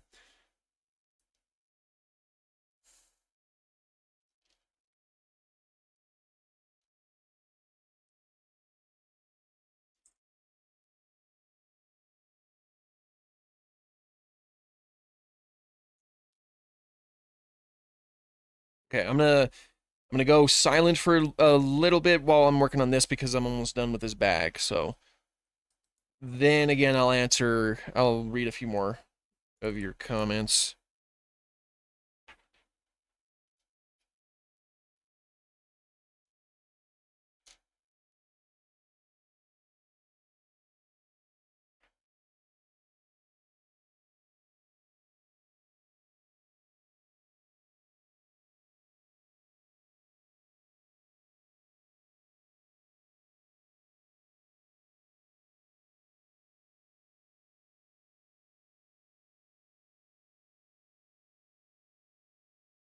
Oh, that's like the nasal, right? Okay, I could see it. I could see the T-Rex, guys.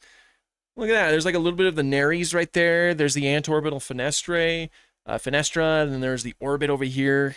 That's cool. Look at that. Wow. That's actually really good. That is actually really good. Especially considering the fact that it's Lego. Okay, it's not finished yet though. We're almost just a few more seconds.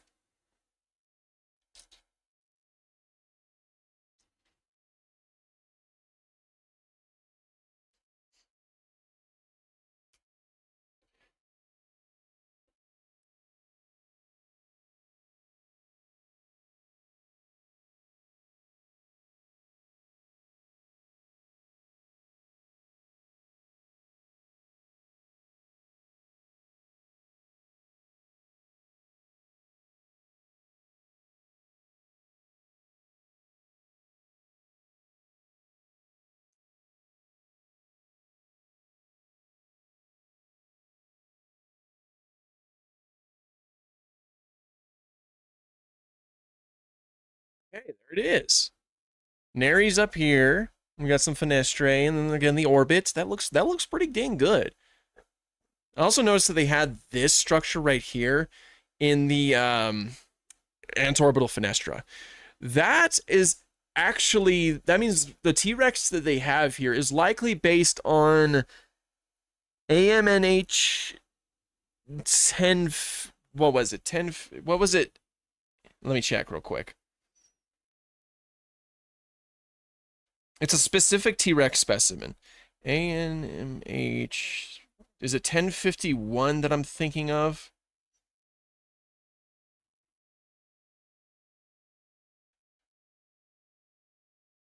AMNH 1051? I'm not gonna look at the chat too because I want to figure out on my own because I can't remember.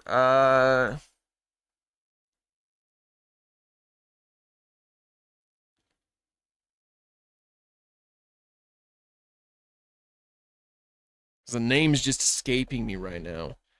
Gosh, which one was it? Because it's easily identified because of the fact that it has like a broken piece of the pterygoid that is, I don't think it's 1051. It might be it has a 50 in it. It might be 5027 now that I think about it. Well, let me Google that. AMNH 5027? Yes, that's the one. Yes, okay. So, that is definitely the T-Rex that this is based on. Well, that makes sense because that's actually the T-Rex that it's based off of in the logo. And again, you can tell because of the fact that the fenestra, the antorbital fenestra, kind of has this really weird shape right here, and that's because it was a little bit like the pterygoid or some of the palate was damaged a little bit, and so it kind of like pokes in like that, and so it creates this really weird looking B shape almost, instead of having it being completely rounded. It's it's a really good T-Rex specimen, and again, that's the specimen that you see in the Jurassic Park logo. Do I have the logo anywhere? So I have the Jurassic Park movie over there. I'm gonna grab it real quick because we're gonna do this.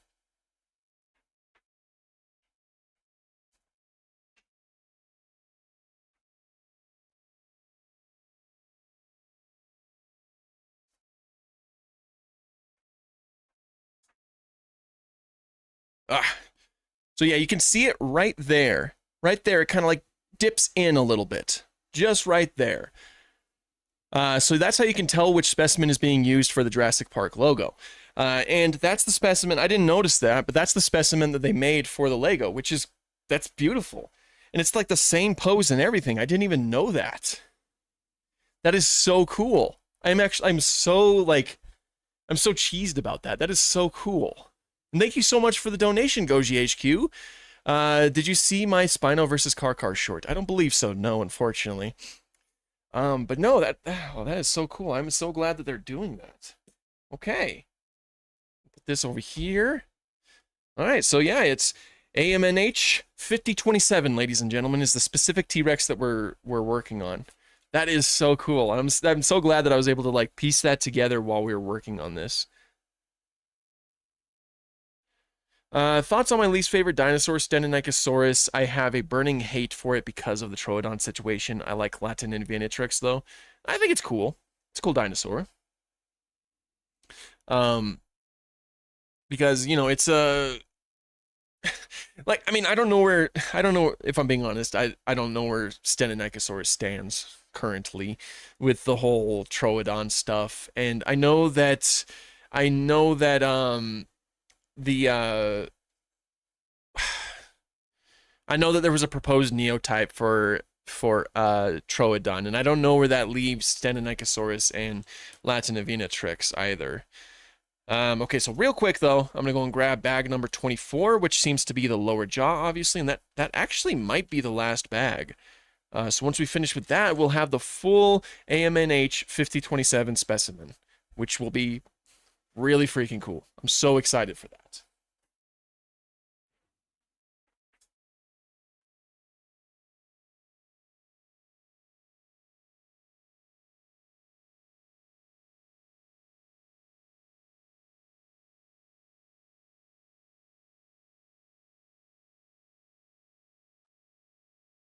Okay, it seems we have 2 bags left. We're almost there.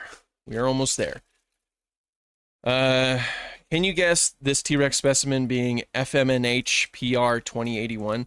Oh, that's Sue. That's the Sue specimen. That's one of the best Tyrannosaurus specimens out there.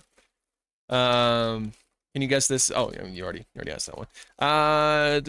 Hey, Dino Guy. I went to the North Carolina Science Museum. I saw Jane and Zavacephalae, and more. I made a short about it on my channel. I make paleontology content. Awesome, awesome. That's awesome. Keep doing that. Have I seen the Dino short Till the Sun Sets? I believe so. Was it the animation that I'm thinking of? It might have been. Oh, and I just realized that we actually have... I can see him right now. There's an Alan Grant minifigure. This will be like a little tribute stream for Sam Neill. That's really sad. I completely forgot that there was actual minifigures in this set. And he's currently in this one right here. So yeah, we definitely have to finish this set today. Am I going to be at DinoCon? No, unfortunately I'm not. It's been a real busy year. Darren Naish said that he would like to have me there, but unfortunately, you know, can't quite make it. R.I.P. Sam Neill. Yeah, exactly. It's been real sad because of that. Like all around, just very, very sad.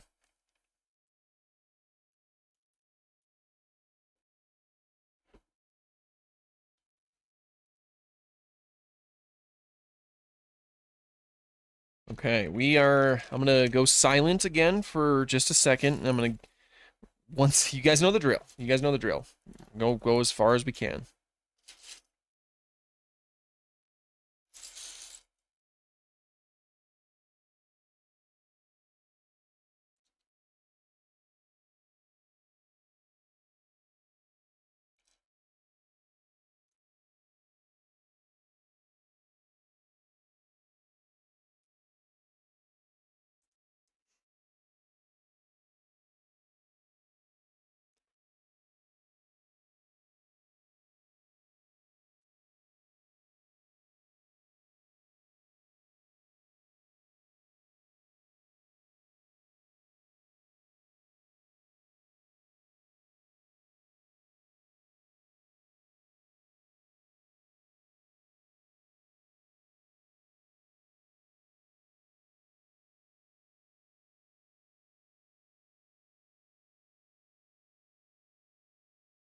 Okay. This one right here. Like that, right? No, not like that. Only that. Flip it upside down.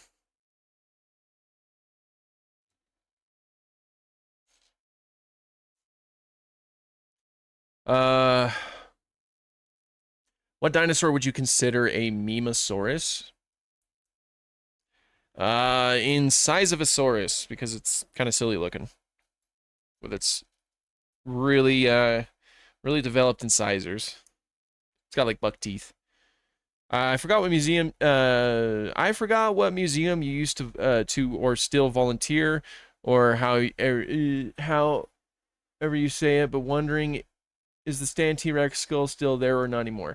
So yeah, Stan's still there. I mean, obviously it's a replica of Stan. The real Stan is currently in a museum in Abu Dhabi, but a lot of replicas were made of Stan, and you know, a lot of them are in a lot of different museums, including the Morrison Museum. And I do still very much volunteer there. I just haven't been able to go there as much as I want to, because I'm kind of far from there.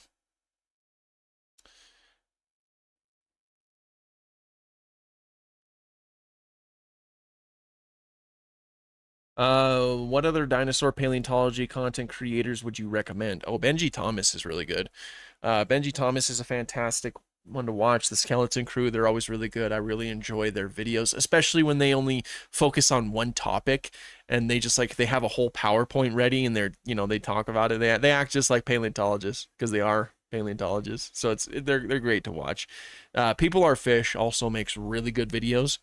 Elliot, his like all of Elliot's content is completely centered around interviewing people about specific topics, like new discoveries and stuff like that. So you get a lot of really, really solid insight about those topics. And of course, there's also like my buddy Lakota. Lakota makes really good content as well, with especially with his Dino class and everything. Well, I'm still trying to think. I'm sure there's more people that I could recommend. I don't watch too much YouTube. Like I don't have that much time to watch YouTube, but yeah, those are some people that I recommend right there. Whoops.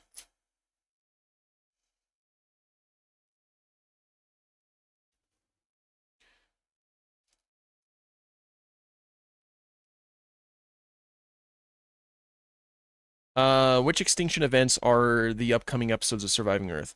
I think the very last one is like the end of the Ice Age, as in like when a lot of the megafauna was going extinct.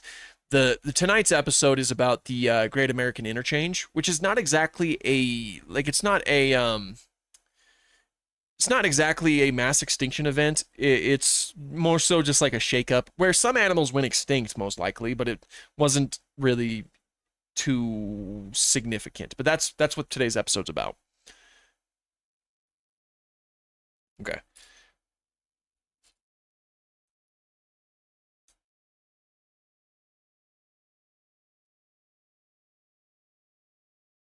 Oh man, I'm serious. We are so close to being done. I'm proud of us. I'm proud of us. It only took us months. It only took us months when it would take anyone else a few hours. We're doing it. This is obviously taking way longer than the Moss Isley Cantina took. That took me forever. That was a long time.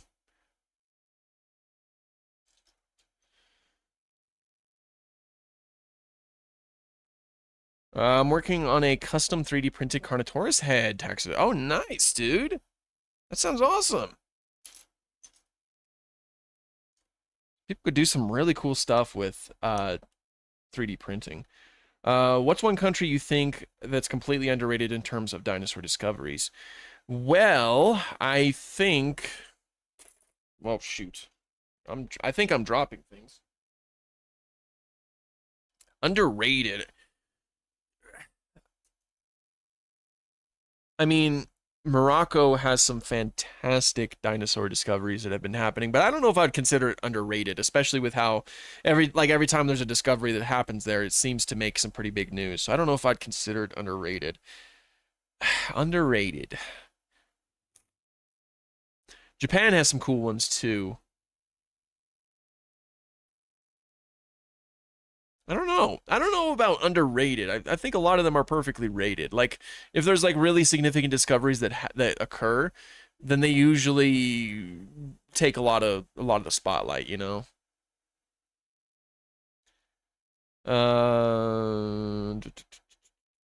Maybe South Africa. Yeah, yeah, you could probably say that. There's some cool creatures that were discovered there. Like my mind automatically goes to Ardonyx, which is a really cool creature. I mean, I might be a little bit biased in that because I really like basal sauropodomorphs, but Ardonyx is cool. Like how can you not like Ardonyx? Genuinely. Okay. Oh, we're gonna go silent for another few seconds.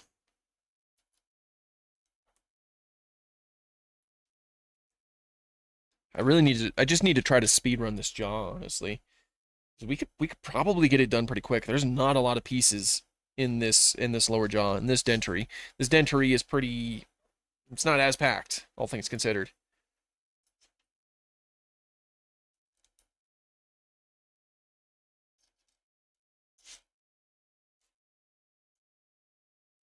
Ah, where's that piece? It always happens. It's like I'm on a roll and then one piece just makes me stumble. There it is.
Uh, can you tell Triceratops apart from Hortus?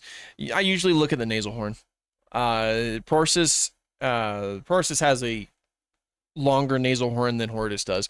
I know you can also tell that in like you can determine it in like with the nasal horn in pairing of the way that the brow horns are situated, but I mainly just look at the nasal horns. I think that that's like the easiest and the more like the best way to determine the difference between Triceratops prorsus and Triceratops horridus. Um, they are pretty similar overall, and I think some experts believe that that horridus actually evolved into prorsus, which probably makes sense, honestly, considering how similar they are. Will I also do the Lego Triceratops? I don't know, man. This one, this one was rough. I mean, obviously, again, there was the main one of the main reasons why it's been like it took us as long as it has. Like, there's a few reasons why. That's because I had the trip to California. We also had the trip to Chicago and a few other things. There's a fire near my house currently, which kind of slowed things down a little bit.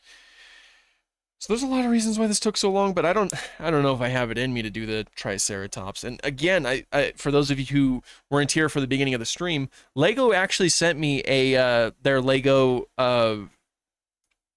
Jeep Wrangler, and I don't know what I'm gonna do with that, honestly. It's really cool. It came with a really cool promotional box with a letter and everything, but I don't know if I want to make a video about it or I don't know if I want to live stream that. It's been real tough so far.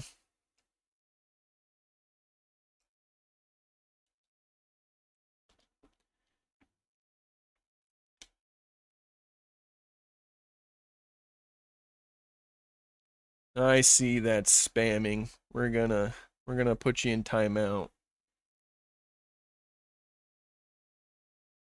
Cause I see you spam that in a lot of my videos too. How do I put you in timeout again? I forget. That's not right. Put user in timeout. We'll go 10 minutes. There we go.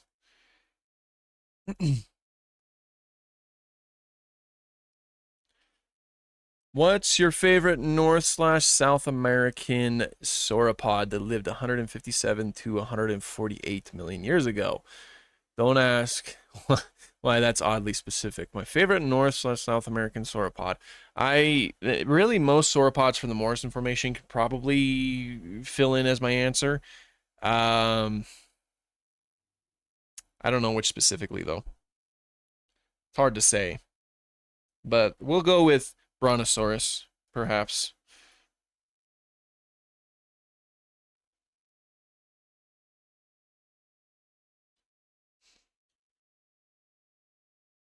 How many valid species of Allosaurus are there? I can't figure out the amount because of some of it being debated and the invalid species. I'm pretty sure that there's like 3 or 4. Probably about 4 for now.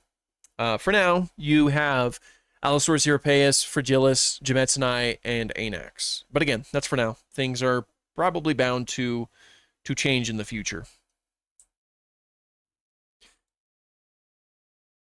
Foreshadowing. Opinion on the end of Oak Street sauropod design. I'm not against putting feathers on sauropods. Like, I'm not against that idea. I think that there is still a possibility the sauropods had them, but there are limits to it. The amount of feathers that the sauropod has in the end of Oak Street would probably cook the animal alive. That is just way too much. Way too much feathering. The poor animal. But it's interesting. I think it's an interesting take, and I can't wait to see it on screen. It'll certainly stand out. You know, I don't think we've ever seen a sauropod look like that on screen.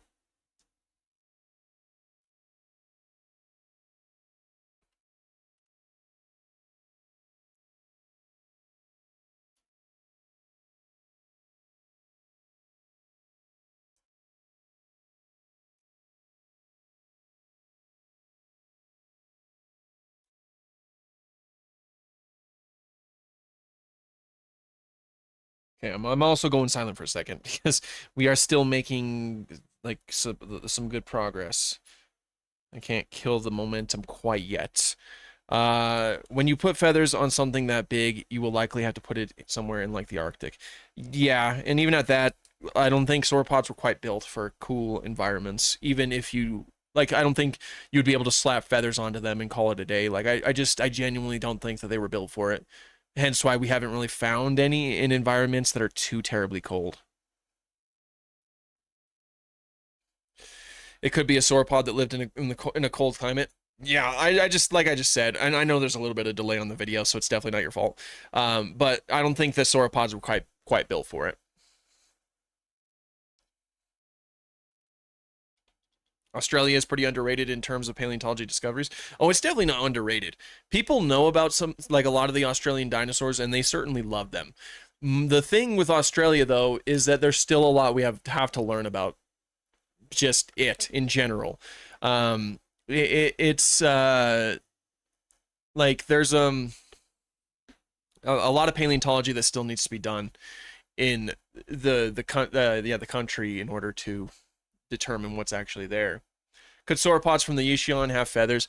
Look, honestly, I think that it's possible that pretty much all dinosaurs had feathers in some way, shape, or form. I mean, like it's possible. I'm not saying they did. I'm just saying it's possible. But the Yishion sauropods, I think that it's thought that they migrated during the cooler times, I believe. But again, I wouldn't be surprised if even the largest sauropods had tiny little hair-like feathers. That wouldn't surprise me at all. India is kind of underrated. Yeah, there's some cool dinosaurs from India. Like, first one that comes to mind is obviously Rajasaurus, and I believe Isosaurus. There's some cool dinosaurs there. But I think we still have to learn a lot about the fauna that lived there, too. It sounds like I'm starting to lose my voice, so I need to be a little bit careful.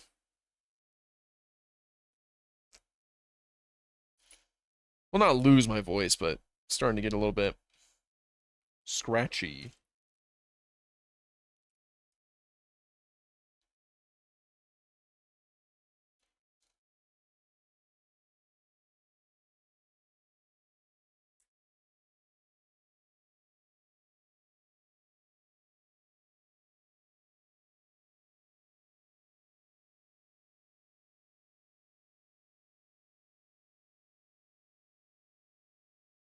Okay.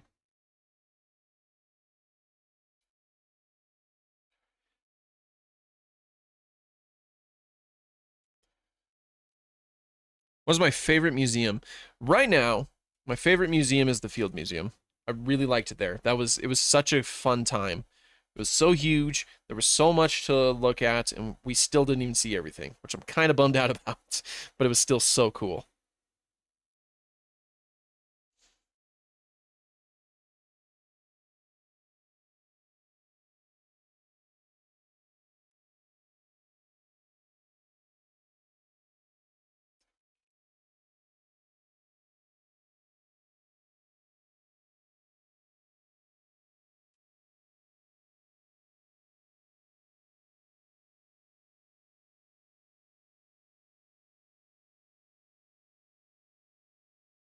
Alrighty, and then put it on this side as well. What am I making here, I wonder? Not too sure. Where's that piece? Oh no. Oh, there it is. Okay.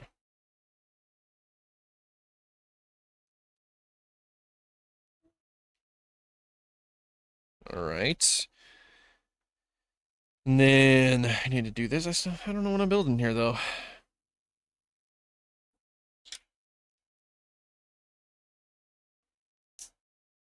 What's the biggest dino? We don't know for sure, but possibly something like Dreadnoughtus or Argentinosaurus.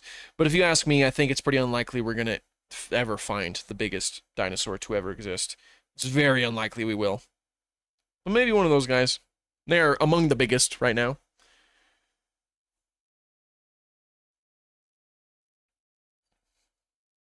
Monolophosaurus is pretty overlooked. That's a cool dino.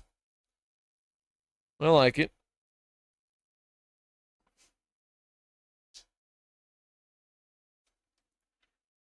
Okay, and then that's okay. Okay, I see what we were building now. Obviously.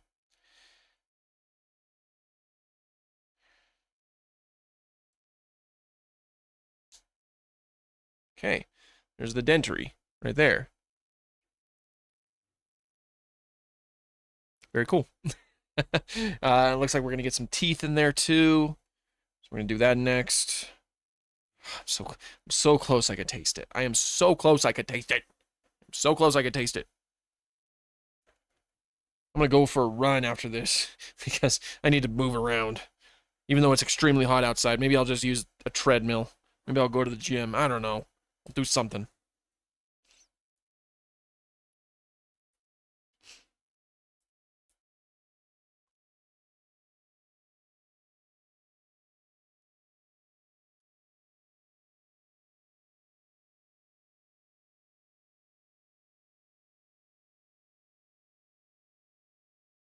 And some of the teeth in here.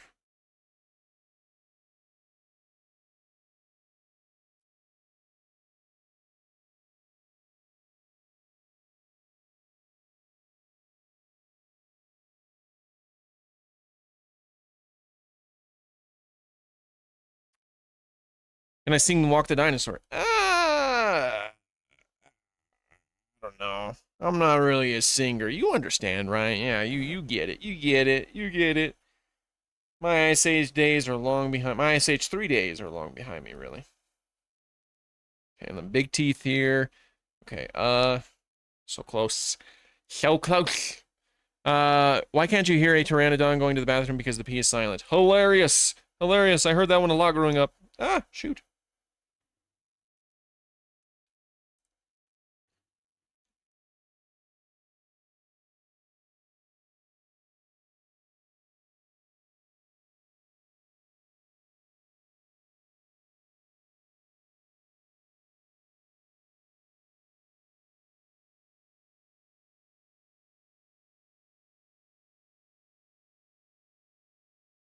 Cool. All right. We're so close. Oh, I can connect it to the rest of the skull. Heck yeah. I'm talking about. Come on. Come on. Okay. Still needs its, the premaxilla, maxilla teeth, all that, but it's we're so close to being completed. We are almost freaking there. Oh my gosh. Did T-Rex eat its own babies? Maybe sometimes. I'm sure maybe that even depends on the individual. We don't quite know. Odd question though. Not really. No, it's a genuine question, obviously. So like Komodo dragons do the same thing. So no, it's a valid question.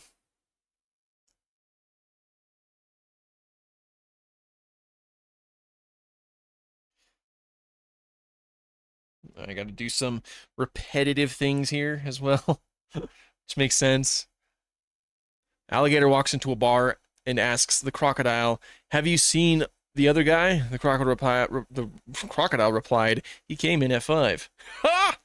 That was a good one. That was a good one. That one's really good. I'm gonna use that one sometime in the future. It's beautiful.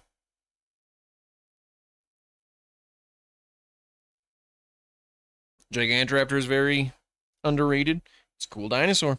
A giant oviraptorosaur. You can't go wrong with that. Okay, that's 4 of them. Got to put them into the maxilla.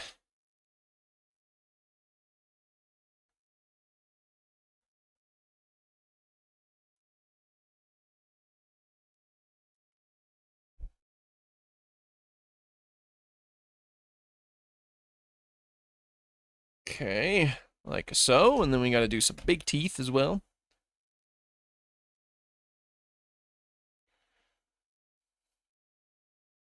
Do you think Hawaii should be represented in Paleomia? Yeah, I mean, I don't think there's substantial amount of fossils there, if any. I'm spacing. So obviously it's a volcano island. It's formed by volcanoes, not a lot of sedimentary rock, nor was there any like dinosaurs on there, for example. So it's hard to say, but it'd be cool to see more of it. I think Dinosaur King actually had like at least one episode that took place in Hawaii. I think, unless I'm misremembering. Okay, and then we gotta do this weird thing here.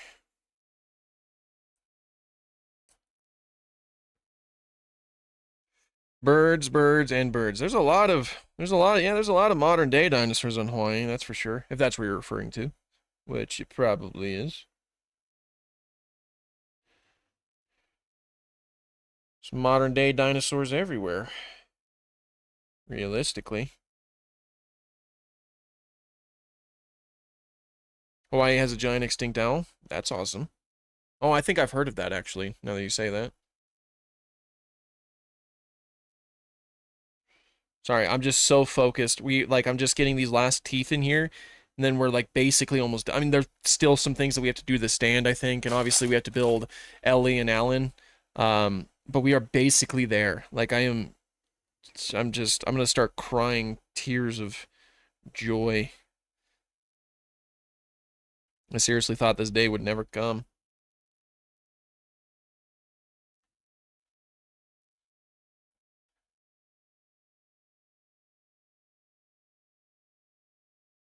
Look at that. That is so cool. Ah, my gosh. That is seriously so cool. It's really not bad. Again, and all of the proper holes are there and everything. It looks good. Thoughts on New Zealand's giant moa? Oh, that was a cool bird. That was a really cool bird, and one that, of course, is sorely missed. Pretty much like any recent extinct animal, or really any animal, period, that is extinct. Okay, now we put this. Now we put it. Now we gotta do the head. We gotta put the head on the rest of the body, and it's finally not gonna be headless. It is finally not gonna be headless, guys. Shoot, that's crazy. Careful, SpongeBob. Careful, SpongeBob. Careful, SpongeBob. Careful, SpongeBob. Okay. Yes. Yes. Freaking finally. Can I tilt it? There we go. It seems really disconnected from the rest of the thing, but it's finally attached. It finally has a head on its shoulders. There we go. It looks better at that angle right there. Do you like Anakin Skywalker? Oh, yeah. Very tragic story. The tragedy of Anakin Skywalker, obviously. There we go, though. Oh, man, that took forever. It's not done yet. We still have one more bag, but we are basically done. We are basically done, and we're going to make Alan Grant, which kind of makes me sad, obviously, because we recently lost Sam Neill. I'm still very, not okay about that, but we're almost there. I guess again, this live stream is like a little bit of a tribute to Alan Grant as well. Okay. Okay, so first, they want us to build the minifigures. So we'll get Alan going here. He even has his raptor claw.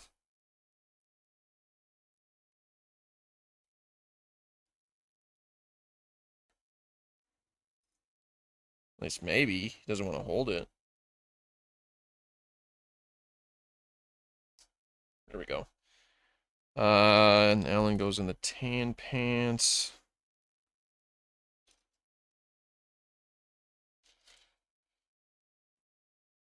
Where's his head? Where is Alan's head? There's his hair. Where did his head go? There's Ellie's. Okay, I have all of Ellie, so I'm gonna do Ellie real quick. She has two heads. One of her in awe, it's like from the Brachiosaurus scene, and one of her just smiling. There's Ellie. Ellie Sattler right there. If I can get it to focus, of course. Come on, focus. Come on, focus. I'm really overextending here. Come on, focus. Please, I beg of you. Okay.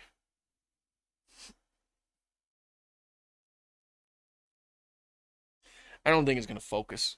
Ugh. There we go.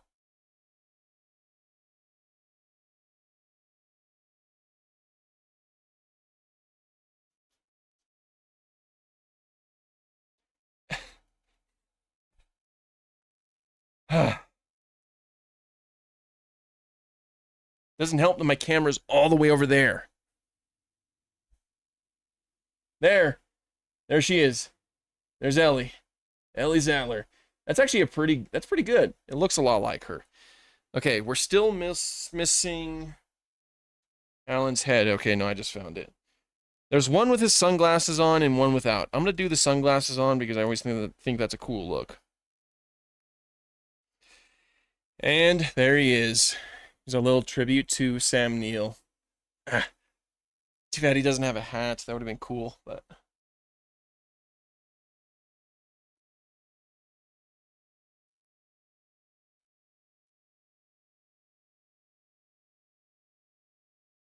hmm. This is like cover my face. Do you think that'll work? I have to look though.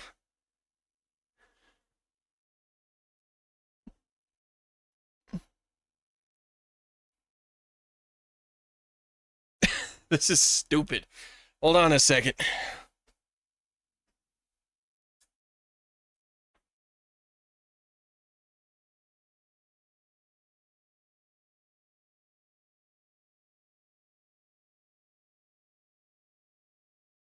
Come on.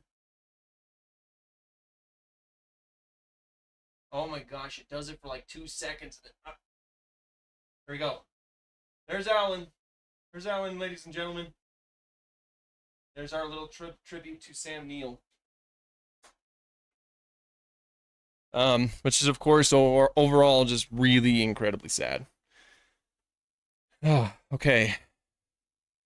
So we're almost finished with the full thing. That Utah Raptor behind you is so cool, isn't it? They didn't give him his hat? No, they didn't. I can't remember. I don't think. Well, no, he had a hat in the scene, but I think it was mostly off. I believe. Okay, so it looks like we're going to be doing. Oh, whatever happened to that piece?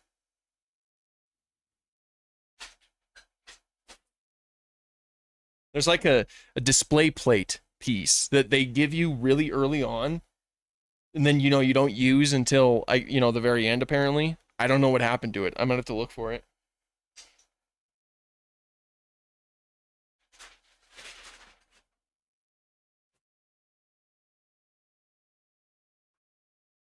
I'll be right back.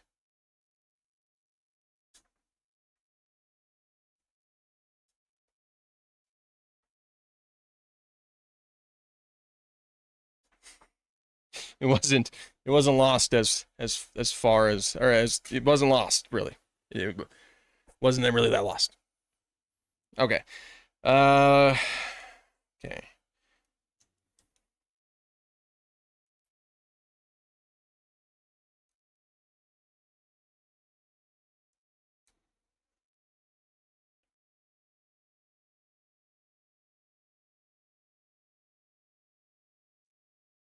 The stand done. We're almost done with everything. We are home free, home stretch. What is the most overrated dinosaur? There are no overrated dinosaurs. I despise that word in paleontology.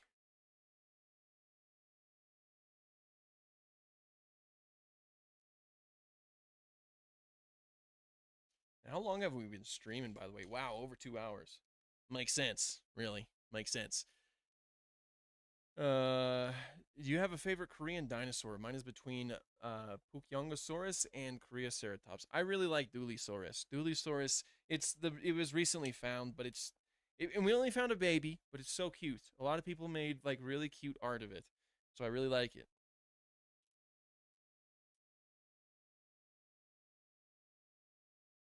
The audio. What about the audio? What happened to the audio? The audio, is it quieter? Is that better? Okay.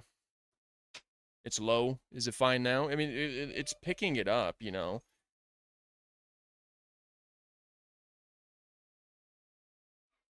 There we go. Okay, cool. I guess it turned down or something. I don't know what happened. This mic's kind of weird sometimes. I'm not gonna lie.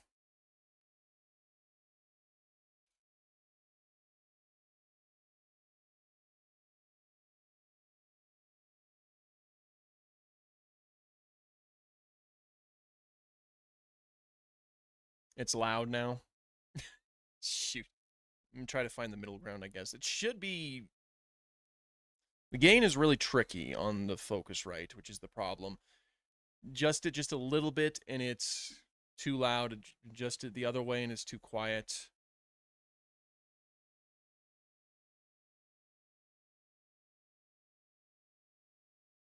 If it eventually becomes official that Suchomimus and Cristatosaurus are the same dinosaur, it could still be possible for Suchomimus to get the title because of the popularity of its name.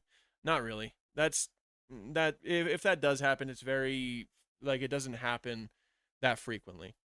And I know a lot of people bring up Tyrannosaurus, but there's a 50-year rule when it comes to Tyrannosaurus.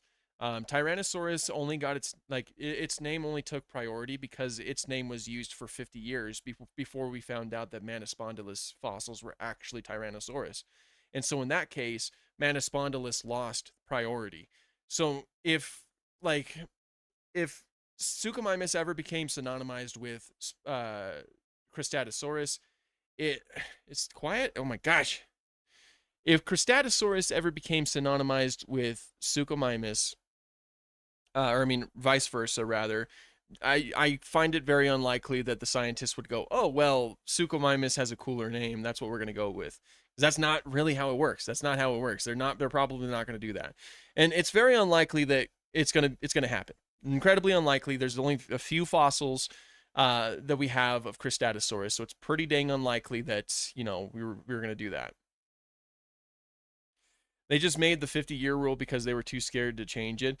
By that point, though, if they didn't make the 50-year rule, there would probably be more problems than anything else. Because, you know, we were using the name Tyrannosaurus for well over 50 years by that point. If you suddenly changed it to Manispondylus, that would likely lead to a lot of issues in the literature. So by that point, it's like you have to stop and think, oh, well, by this point, it makes a lot more sense to go with the name that has been used a little bit more frequently for for decades, for such a long time. Suchomimus and Cristatosaurus, they are not that old. So I don't think that obviously the 50-year rule will not apply. And yeah, no, I don't think they would go with that. Hey, Leo, how's it going, dude? New fossils were fake. He's making a plastic in front of our... Hey, you leave him alone. This is based off of an actual skeleton.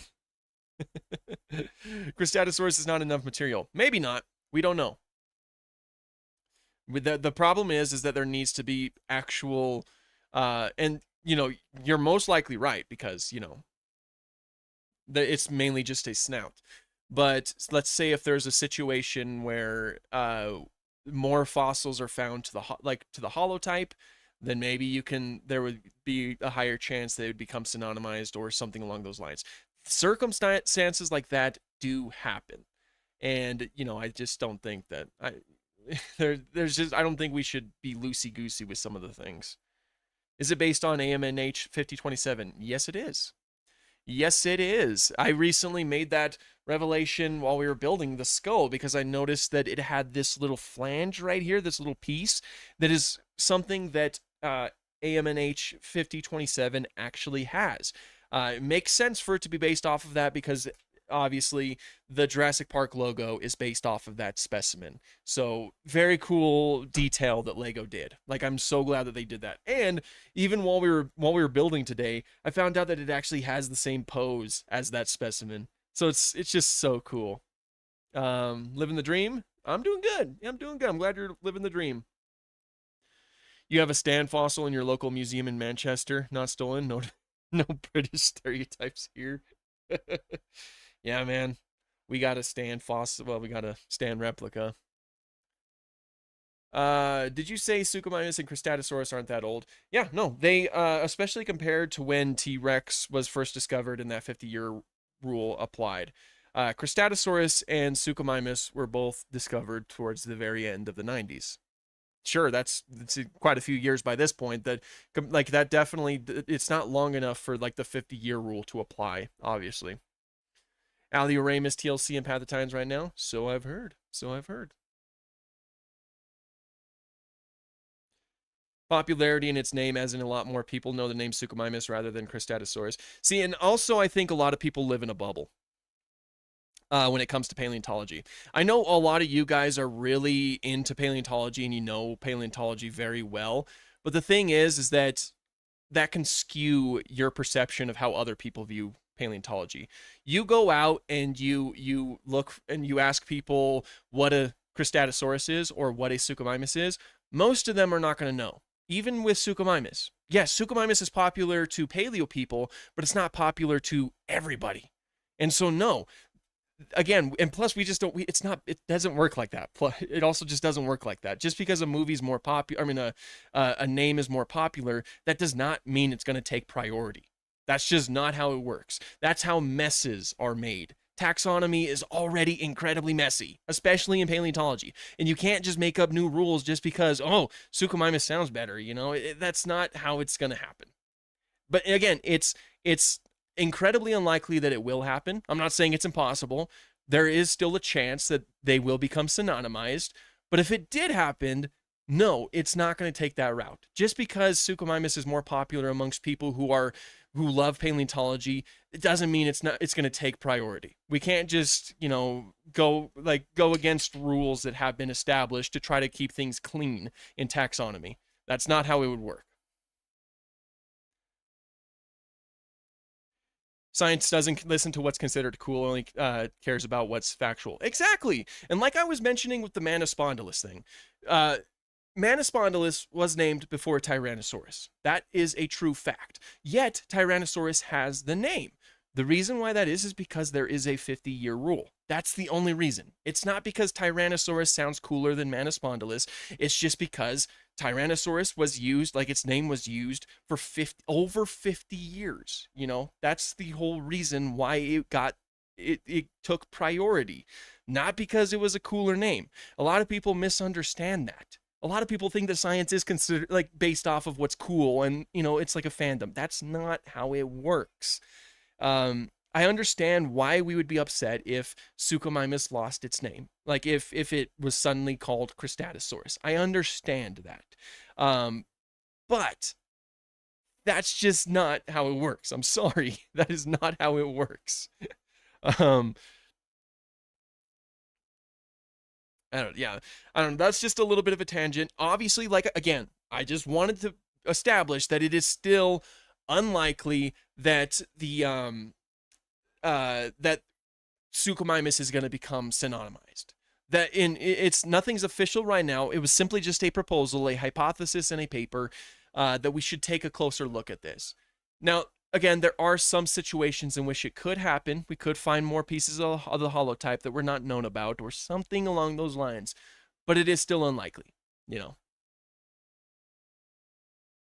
So basically, too much time had passed since Tyrannosaurus was named. Basically, like, the reason why the 50-year rule was a name rule, like the 50-year rule was established for taxonomic naming conventions, is because we were using the name Tyrannosaurus for well over 50 years before we learned that Manispondylus specimens are actually Tyrannosaurus.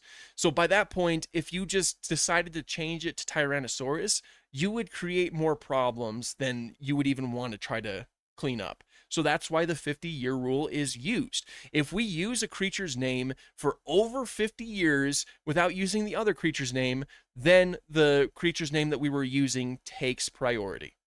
That's how it works. That rule does not apply to Suchomimus and Cristatosaurus. If Suchomimus got synonymized, it does not apply. And it doesn't matter if a lot of people think that the name sounds cool. That's just not how it happens. That's not what we're doing. We're not going to do that. That's not how it goes. It's not a fandom. I'm serious. Like the paleontology does not work. It's not based off of what's cool. We need to try to keep things in a like organized and clean because it's already incredibly messy as it is. Thank you so much, Wild World, for the donation. I appreciate you. Very interesting topic. Would love to see a video about how naming works, especially with the Tyrannosaurus naming history. And I definitely should make one. I was planning on making one when the whole Cristatosaurus situation happened. But I never got around to it. I might at some point in the near future. We'll have to see. But I think that'd be I think it'd be a good idea because there is a lot of people who don't quite understand how it works. A lot of people misunderstand what happened with T-Rex in the first place and why Tyrannosaurus has takes priority. Do you think that dinosaurs had some dinosaurs had venom like Komodo dragon that stops blood from clotting? Maybe. We just haven't found the fossils yet. If it does exist, obviously. Yeah, and I got sidetracked too. I need to do a few more things right here.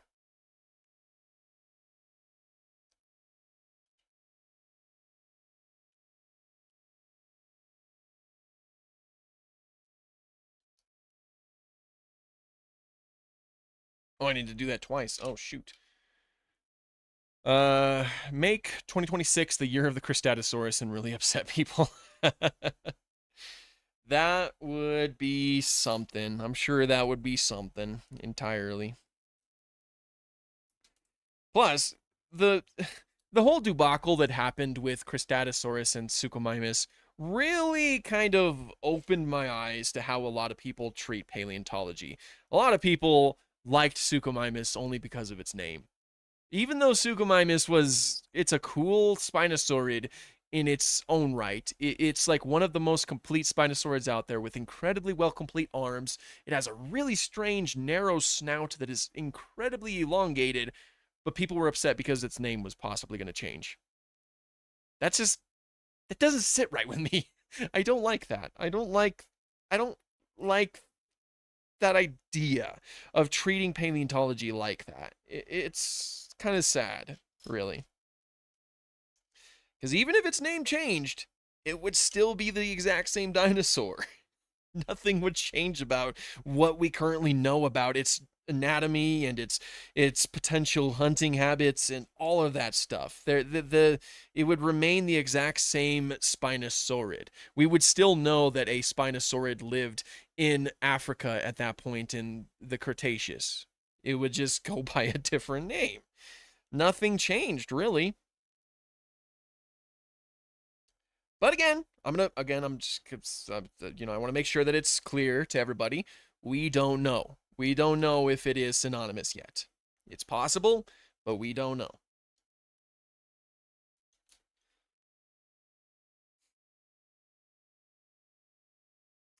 You are my favorite YouTuber. Oh, thank you. I appreciate that. And I wanted to say that I like your videos and shorts, and you are the person that made my day, even the days I get bullied for liking dinosaurs. But oh, that's sad. I'm sorry.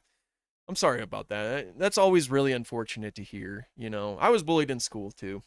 Um, so I completely understand that. It's always incredibly frustrating and ridiculous. You know, it's always ridiculous, especially if it's for something that you care about, you know. Wild World, thank you so much again. What's in the name? What that which we call a rose by any other name would smell as sweet. That pretty much sums it up. That's a great way to put it right there. I mean, I said it stupidly, but that pretty much sums it up. First time I had a Dino Guy stream as an avian dinosaur. That fact shocks me. Yeah, me too. Me too. It's 1:42 a.m. Why are you awake? At that hour, you should definitely be asleep. Do you like Inanorth? I can't see it. Opposite birds. Do I like opposite birds? What happened in your comment? Inantornithines? I can't say it. Opposite birds. And what animals today do you think are most similar to them? Oh, I don't know. I've never actually thought of that before. I don't know enough about them, unfortunately. I still have a lot of learning to do when it comes to birds. What if Carnotaurus only ever had one Carno that evolved and then died? That would be weird. Have I ever read the Animorphs book? Yes, I used to read the books, plural. Yeah, I used to read them all the time when I was younger.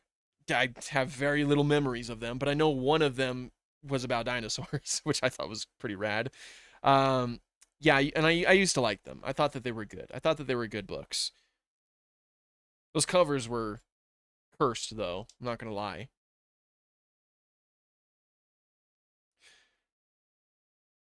I'm 16 years old from France and I want to become a paleontologist. Do you have any advice? Well, you're still in school, of course. Focus on your science classes because a lot of those come in handy later. But really, it depends on your current situation. Obviously, I don't know anything about your situation, so I can't recommend which path takes, like what path works best for you. But since you're currently in school, definitely focus on classes that apply, like biology or geology or any of that, really. I drew a friend in the style of the Animorphs book cover, but the morphed into Gurgi from Black Cauldron. Oh, nice.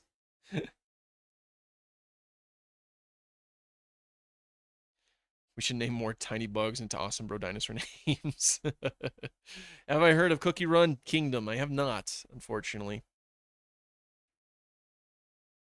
I was telling you about this theory because I have seen a lot of people asking you that, so I kind of wanted to get your opinion about that, and I am unaware. I am aware that is incredibly unlikely. What theory is that? Did I miss your? I think I missed. I don't know. I can't see it though. Saw the post about the Costa Rica trip and the Dinofax recently. What a cool idea. Yeah, yeah. So yeah, speaking of which, I don't know if all the spots have been filled yet. We had 5 spots left. I don't know if they've all been filled yet because it's actually Dinofax who's running the thing. But if there are some spots available, head on over to Dinofax's Instagram, and I should probably establish what this is. Me and Dinofax are going to Costa Rica in November, and we want some of you guys to go with us. And last I heard, there's still 5 spots left remaining. Um, and so, if you want to go, then, you better go quick, of course. There is a fee, of course. You have to cover a lot of, like, there's, over $1,000, I believe, in US money. But, yeah, if you want to go and come with me and Dinofax to do some conservation work and to go and look for some wildlife, then definitely go on over to Dinofax's Instagram. It's gonna be really cool. It's gonna be really cool. I'm excited to go. It'll be my first time leaving the country, which also makes me nervous. It'll be fine. It'll be fine.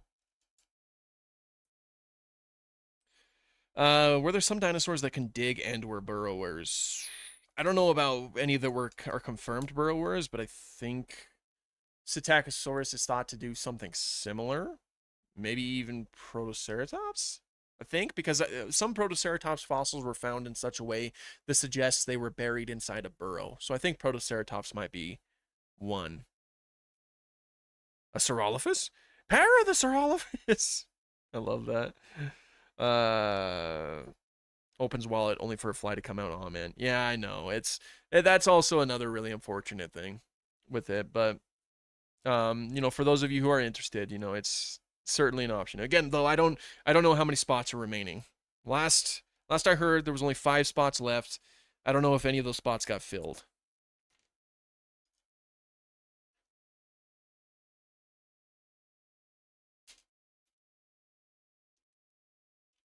But the main goal of the trip, to the Costa Rica trip, is for conservation work. Like I believe we'll be planting some trees. We'll be cleaning turtle nests. We'll be doing a lot of really cool stuff, really important stuff.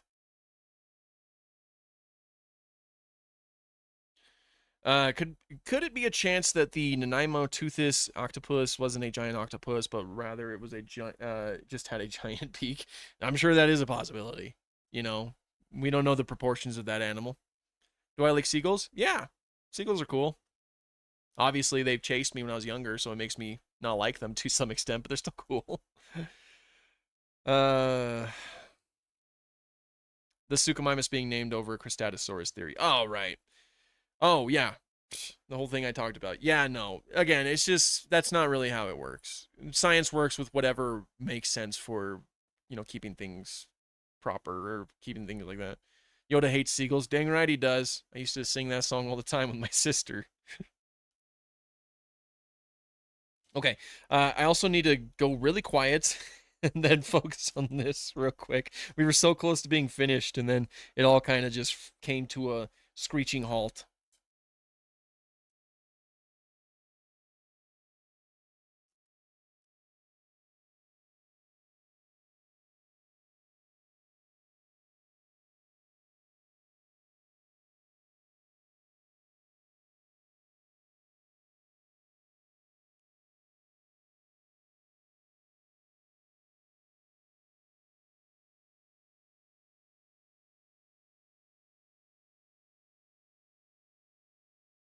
This is a lot of. I gotta do a lot of stuff for a simple base. I mean, the display thing, whatever it's called.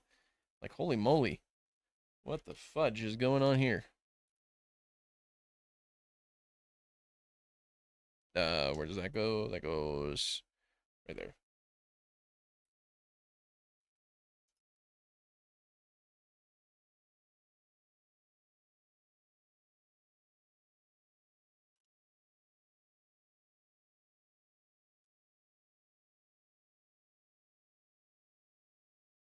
What?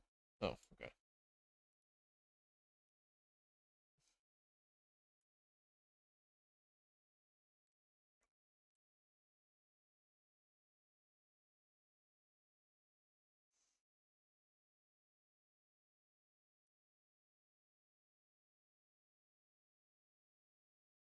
Okay. So close. So close. I know I keep saying that, but we're so close. I feel like I'm losing my mind. How long have I really been here? Minutes? Hours? Days? Weeks? Months? It feels like I've been in here forever. For a lifetime. Where the frick is that piece?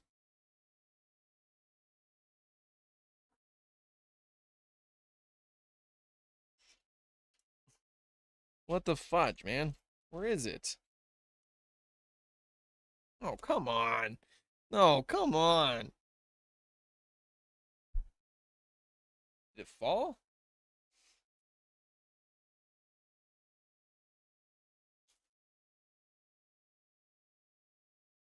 Oh, come on.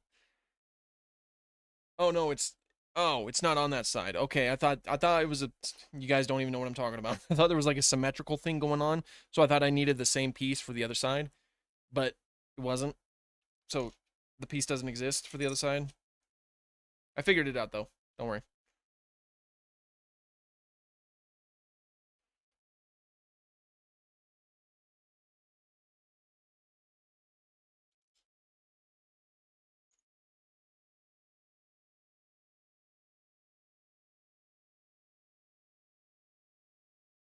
Okay, we gotta put this on here.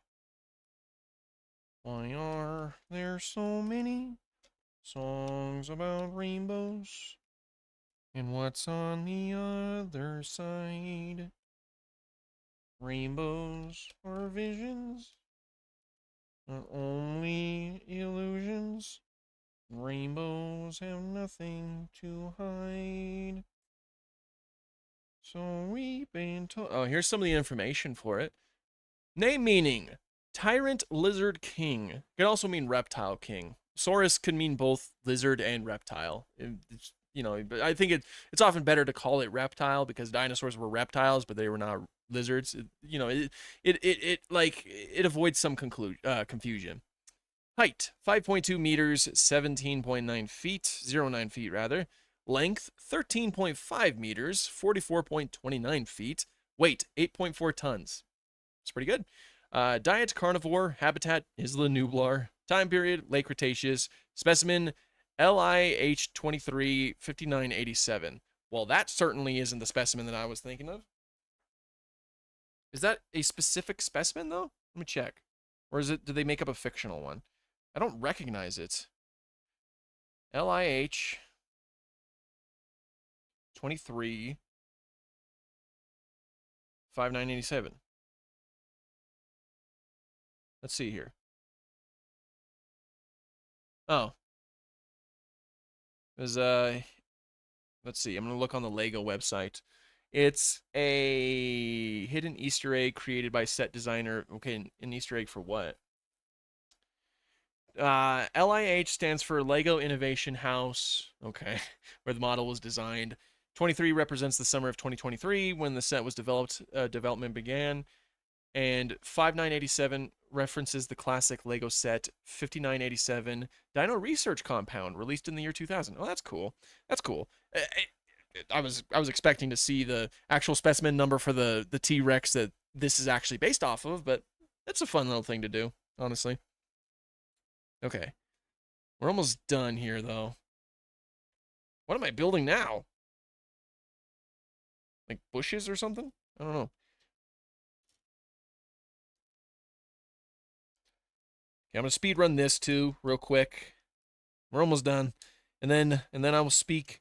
We will dedicate the last portion of the stream to speaking. Of course, we'll look at the T-Rex for a little bit as well. You ever collect the weird and wild dinosaur cards? If you can you do a tier list video / live stream on them? Dude, I want to do a video on those so bad because they are wild. If they're what I'm thinking of, you know, I think I'm thinking of what you're thinking of. Not the Sue hat. Yes, the Sue hat. Sue hat is amazing. It's a piece of merch that proves that I went to go and see Sue the T-Rex in all of her glory. Oh man, this was a long live stream too. We're almost to 3 hours. This might be one of the longest ones we've had yet. And thank you guys for hanging out today. You know, I really appreciate that. If it's on Isla Nublar, it's from hold on. It's from the modern era, not 66 million. Yeah, you're right, dude. Where did I put that? Oh. Yeah. Yeah, they said habitat is the Nublar. Time period, late Cretaceous? Something's not adding up here. You have a book with some of them in it? Ooh, that's cool, dude. You still have time to build the wings. Don't get me started. Oh, wing stuff. I kind of want wings. Like chicken wings. Kind of sound good right now. Yeah, I just had them yesterday. That'd be a bad idea.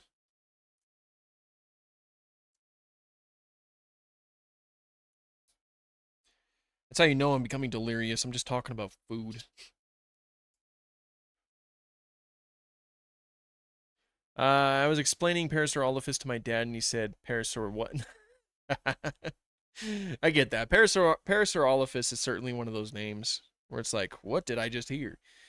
That used to be Carcharodontosaurus for me when I was a kid. I learned the name Carcharodontosaurus in a few documentaries that I watched growing up, and people were always so shocked whenever I'd mention it to them because it was really long. It was a long dinosaur name, and it just, there's a lot of moving parts to the name too. It's like Carcharodontosaurus, so I'd freak out a lot of people with that one.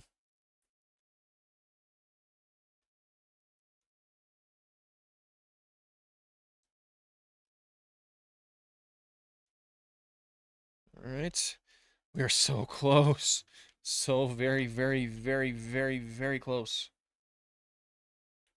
I didn't think we would ever finish this, guys. I didn't. I didn't think we were ever going to complete what I am about to complete in less than an hour.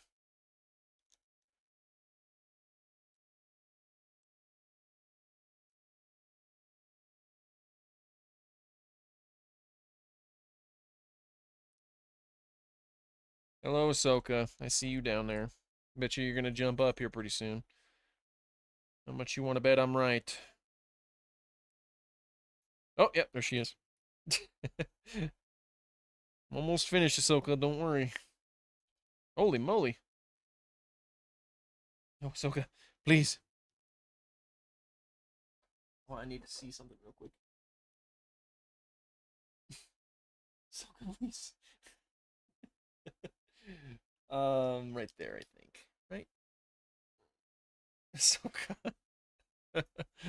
uh, is it just me, or does the Jurassic World T-Rex look like a Torvosaurus? Kind of. Snout is too reduced in order to be a Torvosaurus. I mean, from that angle, I guess it kind of does. But it's not a perfect T-Rex skull. I'll definitely tell you that. But I don't know if it looks much like a Torvosaurus.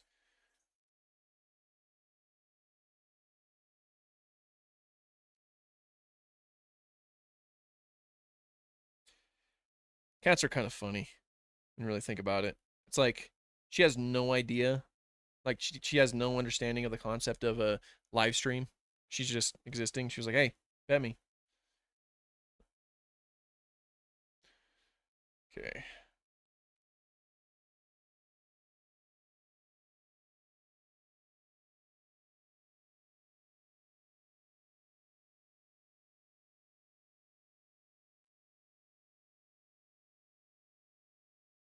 Oh, that's wrong. That's the wrong way to put that on. Ay, ay. I'm dropping stuff.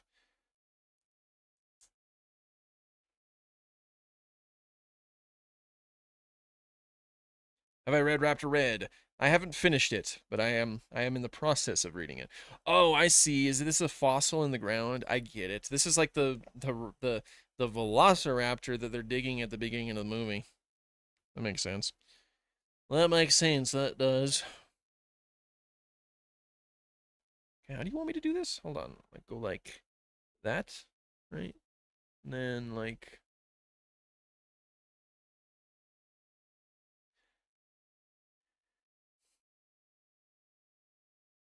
that. And then we put the tail right here for Alan and Ellie to dig. Okay.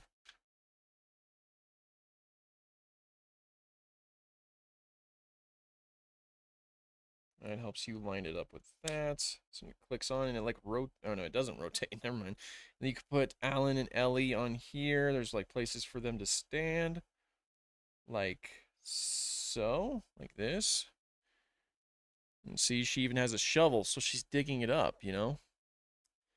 Does it have the pinched metatarsal? Kind of. Obviously, with it being Lego, you can't really see that, which is a little bit unfortunate.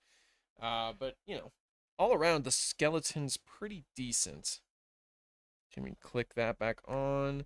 Then we could put them down here.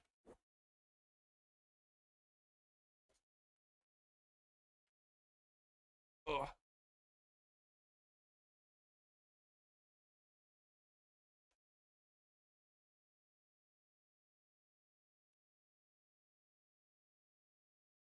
Come on. There we go. There we go. Okay.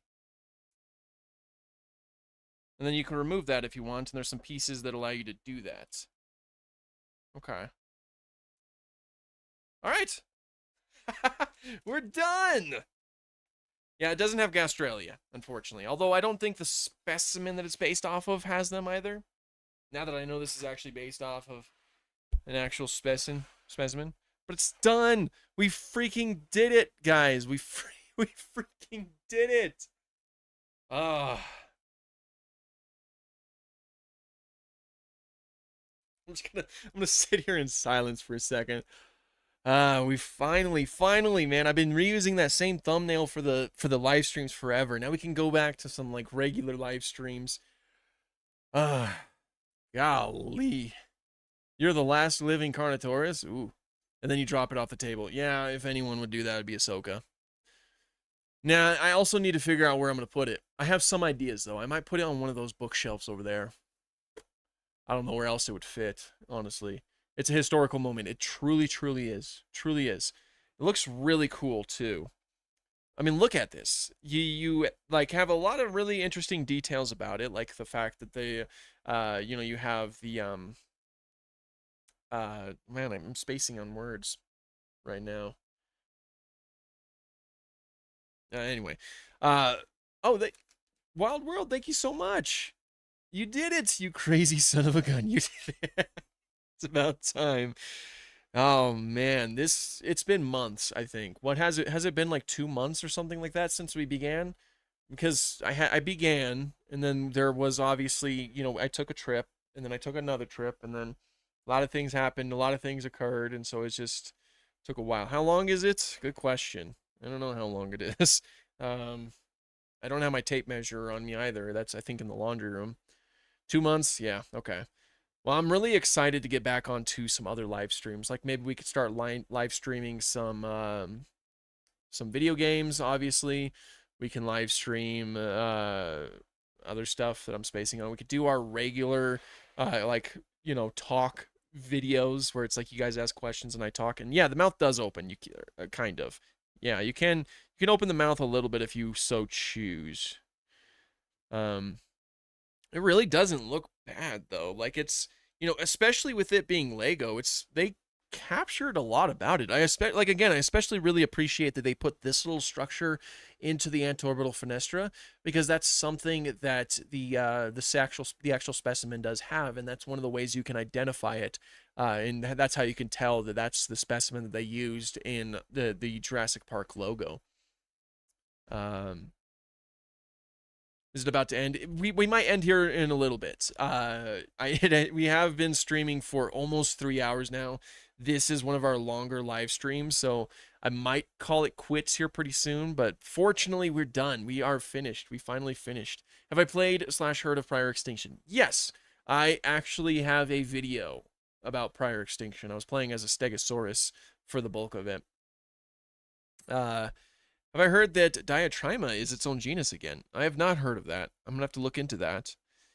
Man, I learned so many cool dino facts from these streams. I'm glad, dude. I'm really glad you did. How's that Raptor Red book? Great, and I appreciate you giving it to me, man. I really do appreciate that. That was really thoughtful of you.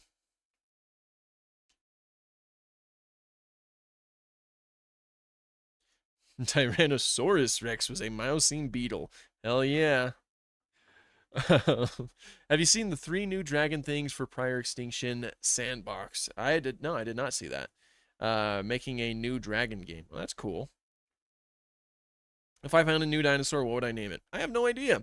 That would probably be determined by like where I found it, or I don't know about where I found it, but like if there's anything personal that's tied to the dinosaur, I'd probably name it to something like that. I don't know. How I feel watching Dino Guy complete Legos at 2 a.m. I'm so sorry that it took as long as it did. I really, in my mind, I thought we would be done a lot sooner.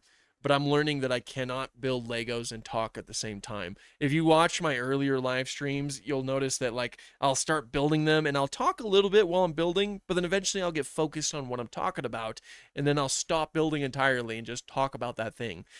It took forever. It really took forever, but at long last. At long last.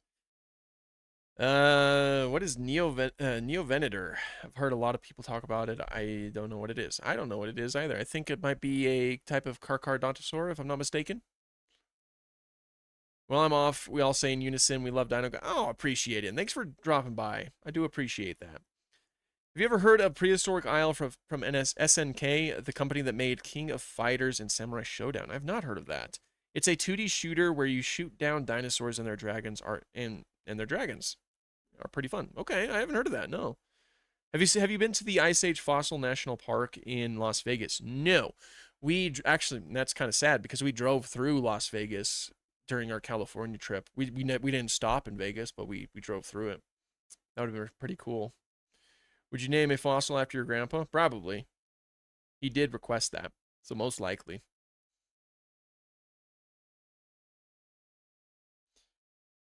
Has your daughter ever broken your dinosaur figures? No, I don't think so.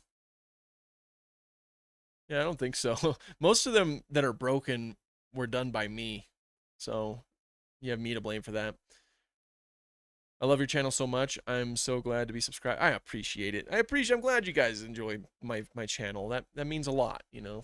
I got to try to put this in a way that I can actually see. We'll have them right here. There we go. Here, maybe if I moved over here, like so, and then we move the T-Rex like this, then I could see the chat. There we go. Now the T-Rex is on screen. Beautiful. What are your thoughts on Allosaurus anax? It is certainly valid for now. I don't have many other thoughts to say about it. You know, it's one of those things that could potentially change in the future. Could not. We don't know. Have you heard of Reptimax? Absolutely. Makes toys like Mapusaurus and Inostransavia. Yes. I very much would like to order from them at some point. I have not yet, but I would love to.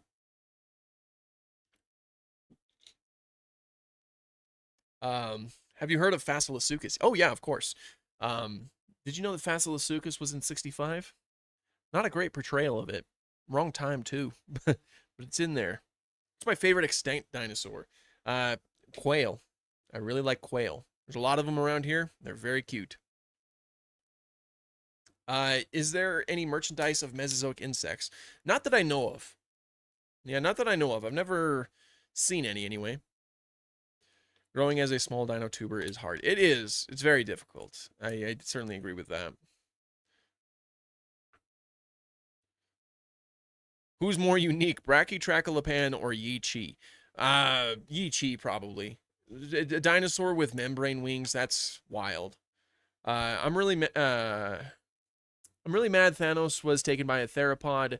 Should have gone to an Intellidont. Oh, yeah. Now that you say that, that'd be a good idea. Yeah, like a hell pig being named Thanos. It's a good idea. Mad, not made. Yeah, I figured. Do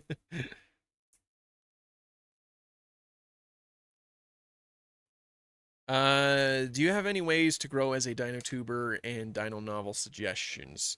Well, I'm not good at giving advice. I'm not good at like doing stuff like that. You just got to keep doing what you like doing. It's pretty much all that it boils down to. That's all I really do. I like making dinosaur videos, so that's what I do. That's my main thing, of course. And as far as novel suggestions go, like I don't know if you're talking about fictional or non-fictional, but of course, like the Rise and Reign of Mammals, the Rise and Fall of Dinosaurs is really good. The Story of Birds is what I'm currently reading. That's really good. Your Inner Fish. I'm also reading that one. I'm not finished yet, but that one's good. As far as fictional novels go, of course, there's Raptor Red. Not finished reading it yet, and the Primitive War novel. I actually know the author of that novel. Nice guy.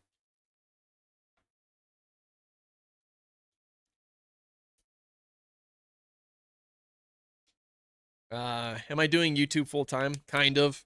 I'm supported by a lot of different platforms: YouTube, TikTok, Instagram, and Facebook.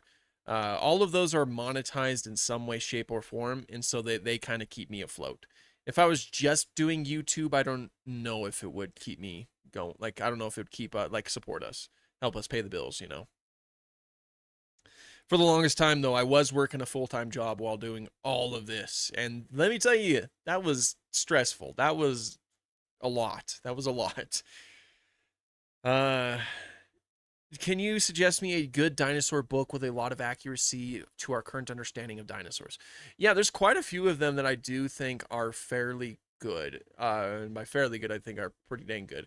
Spinosaur Tales is one that I use for reference a lot, but that's because I'm researching Spinosaurs a lot.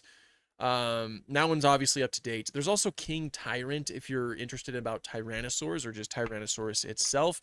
Though keep in mind there is some stuff about that book that is outdated because of the Nanotyrannus stuff. In the book, they basically state, "Oh yeah, these are juvenile T-Rex," when they're actually Nanotyrannus specimens. Obviously, that's outdated now.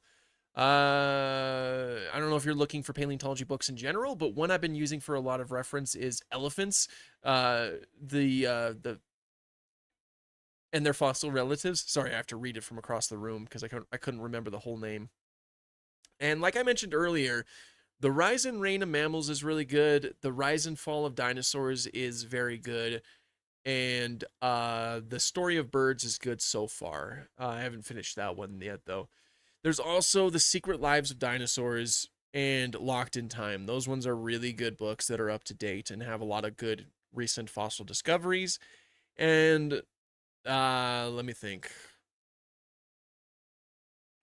Dinosaurs Rediscovered is also a good one. I could probably go on and on. I should really just make a full video about dinosaur books that are useful. I remember the dinosaur tutorial drawing book. I don't have it, but watch the vid of the instruction and used to draw the underrated Ichthyovenator because it's unique sale.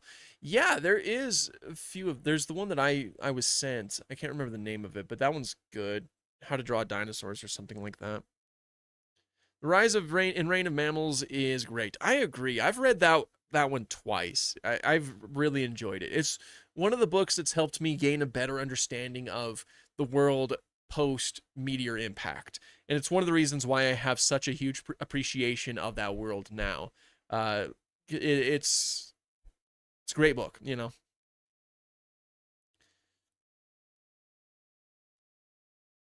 I can send you pictures of my books to see if there's anything you want to borrow for the video. Oh yeah, dude, that'd be great. That'd be a good idea. People should consider becoming a Dino Guy member to get early access to content and support the channel. Oh yeah, I appreciate you, dude. You're always really helpful, Wild World. I appreciate you. Um, what's your opinion on dinosaurs crossbreeding? On dinosaurs crossbreeding, it probably happened.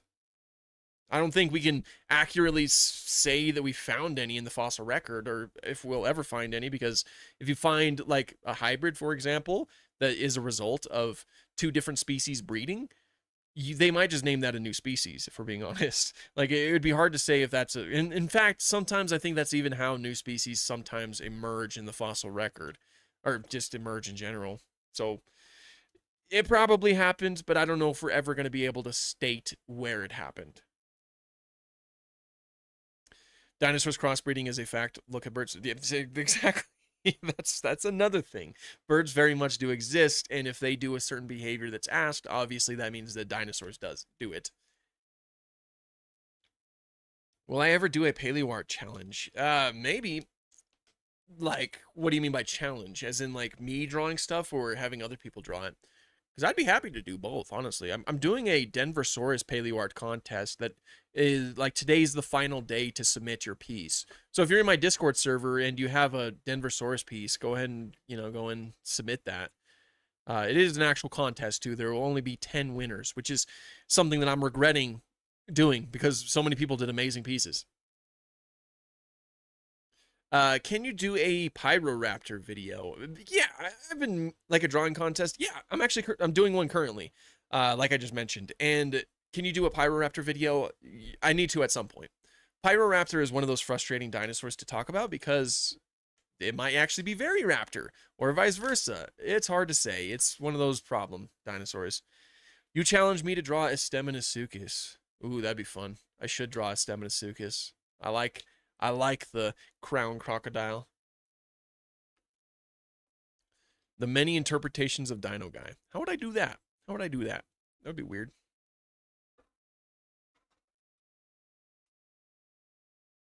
I was going to do a big piece, highly detailed, but I didn't have time this week, so I did a joke post. Oh, okay, gotcha. I can't wait to see it, dude.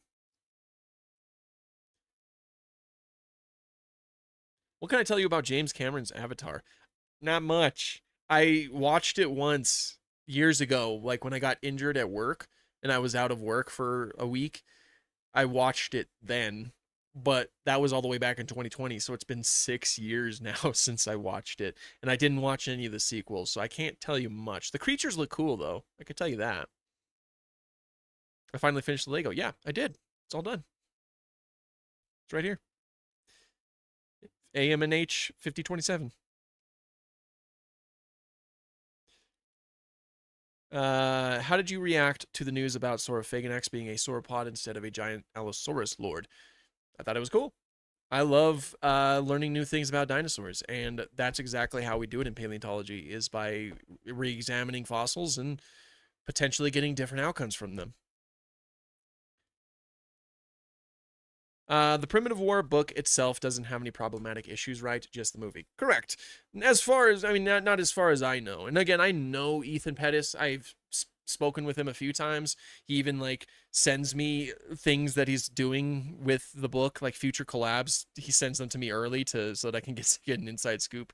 He's a great guy. And as far as I know, there hasn't been any issues with the book. The book's really good. I recommend reading the book. Obviously, it's better than the movie. That's usually what happens with books anyway.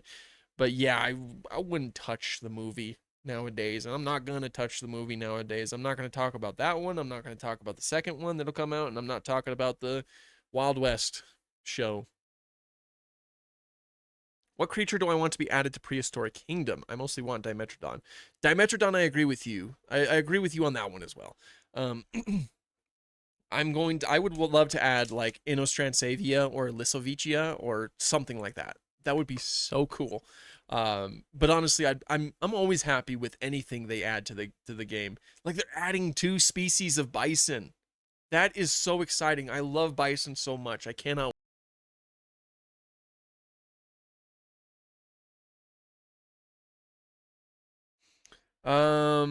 Oh shoot! Thank you so much for Gecko Plays for the donation. What's your favorite Nanotyrannus design?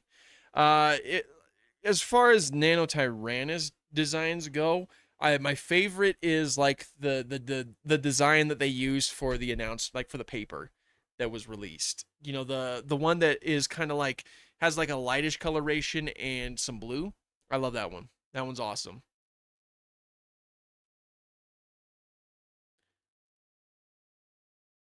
Will you be like the dad from the Lego movie and have the toys for display and not for your kid?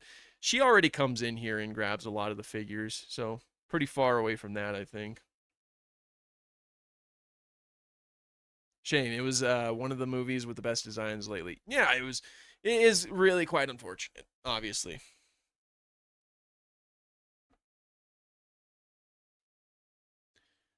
One of my favorite Nanotyrannus is from Vald Konstantinov. Okay, whatever his last name was. The dad from the Lego movie was kind of right. Mm, yeah, maybe. And I realized I'm out of focus too. It's probably focused on the T Rex, for being honest.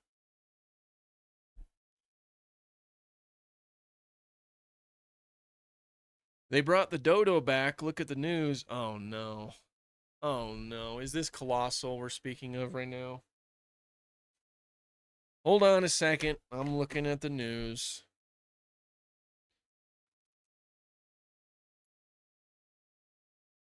Dodo bird news.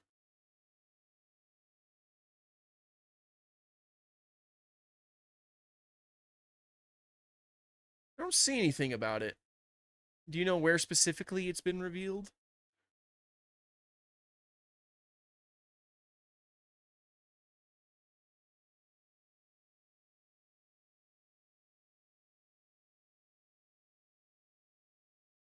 I need to see dinosaurs fighting in the Colosseum in a film.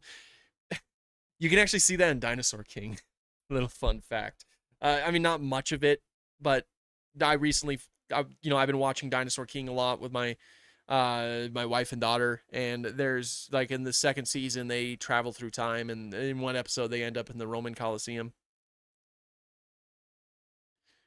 I hate when TikTok or the internet thinks this is what dinosaurs sound like, even though Para we kind of know. And for Spino, they put a slowed down loon call. Yeah, those are always really fun. I mean, not fun, but annoying. New fossils and archaeology video when? Hopefully soon. Hopefully soon. Does your daughter have dinosaur toys of her own? Oh, yeah, absolutely. She has quite a few. She likes dinosaurs. Of course, she calls them Sinosaurs because she kind of struggles with some of the pronunciation. It's so cute. She's a cute kid. She's growing fast, though.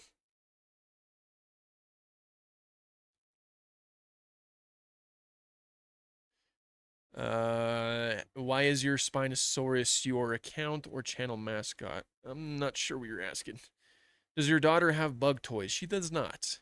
What's her favorite dinosaur? I think Triceratops. Oh, dude, she did like the cutest thing the other day. She came into my office and she started grabbing just the ceratopsians. She was only grabbing the ceratopsians from like the low shelves, like you can see some of them back here. This Triceratops right here and this Torosaurus. She was only grabbing the ceratopsians and she was putting them on the floor and like putting them in a herd together. And then she was pointing up, like she wanted me to, she was pointing at some of them on the higher shelves. Again, only the ceratopsians for me to get to her.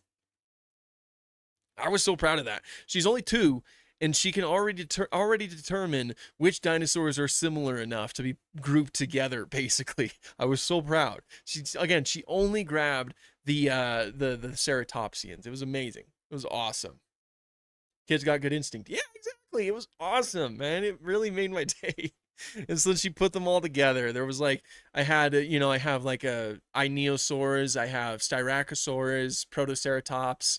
She did not grab the Psittacosaurus, but I don't think she saw it because it's like kind of hidden.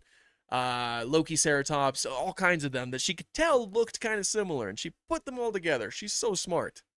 It's awesome. It's awesome. Having a kid is awesome. So I think that her favorite is ceratopsians. I think ceratopsians are like Triceratops is her favorite. Does your daughter like or hate bugs? She's not a fan of bugs. They kind of scare her. But again, she is only 2, so. What dinosaur would you travel with in Dinosaur King? Oh, Spinosaurus. Spiny easily. Love Spiny. My YouTube videos are so mid, bro. Probably not. Probably not. Can't be harder on yourself. What are your thoughts on Spinosaurus mirabilis? I love it. Such a cool dinosaur.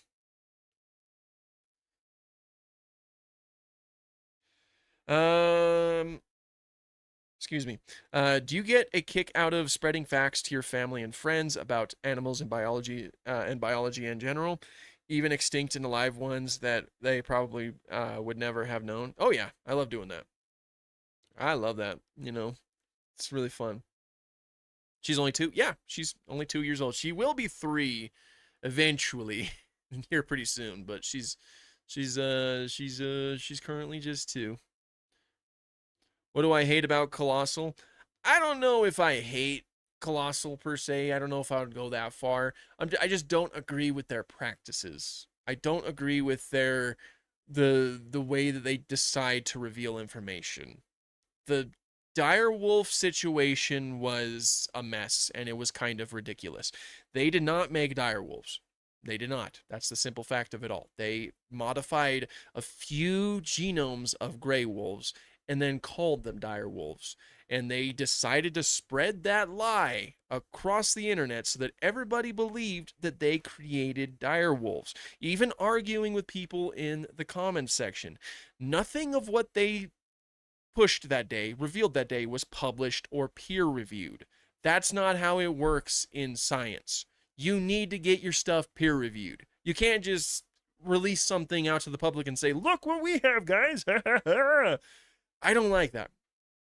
And the fact that they decided to double down on it, that was ridiculous. Now, eventually they did come out and say, oh, yeah, they're not actually dire wolves, but they're on their way to be dire wolves, further proves my point. And the fact that these dire wolves happen to look like the dire wolves from Game of Thrones made it even more ridiculous, because that's obviously the type of dire wolf that people would expect. Most people are familiar with dire wolves through Game of Thrones.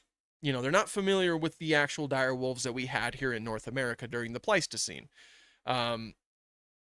So it was just ridiculous. It was just incredibly ridiculous, and it spread a lot of misinformation. People thought that we actually brought dire wolves back, and now they were expecting to see like mammoths and whatnot. It was just a gray wolf at the end of the day. That's all that it was. And it was just, like I said, it was just so ridiculous. And the fact that nothing was peer reviewed, nothing was officially published, it gets on my nerves. It gets on my nerves. Like, I'm sure that some of the technology that they have could be used for some good. Like, there are plenty of animals that are going extinct today that can use, some of the technology that Colossal has introduced. But the fact that they're using to promote their technology by saying, oh, we can bring back long extinct animals, that doesn't sit right with me. Those animals are gone. Extinction is forever. I hate to say it, but extinction is forever. We've lost those animals. So what we need to do is just focus our efforts on saving the animals that we have today. And I understand that that's probably what Colossal is doing, but I just don't like their presentation. They're trying to present it like, oh, one day we're going to have a Pleistocene park where mammoths are walking over there and dire wolves are running over here, and there's dodos everywhere, and we're gonna have moas and all of this really cool, rad stuff. And I understand that in some part, like, I'm sure that they need to do this to secure funding, but I would also really like for them to be honest about it, because it wasn't just bad that they initially lied about the dire wolves. What made it worse is that they doubled down.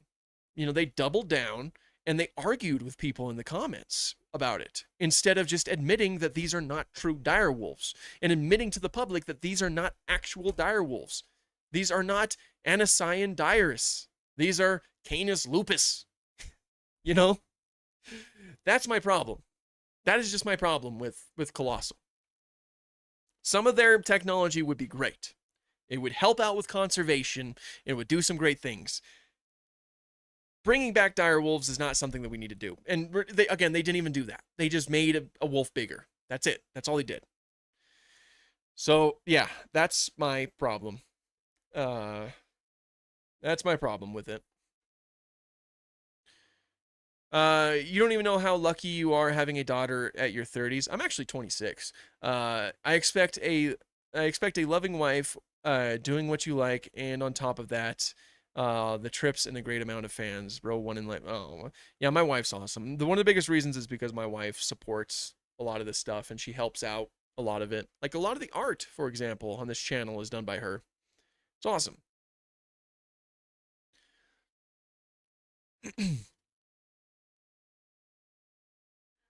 Wild World, thank you so much, dude. Extinction is forever. Endangered means we still have time.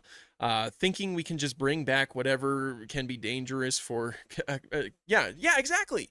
Exactly, yeah. If we start pushing this message that's like, oh, it's okay if things go extinct because we can bring them back.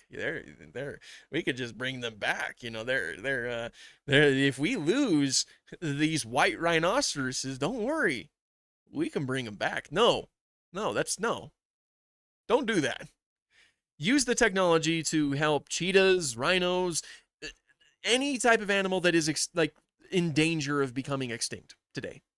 That's what it needs to be. That's what we need to be focusing on. And I understand they need to secure funding, but there has to be a better way to do it. There has to be. It's annoying.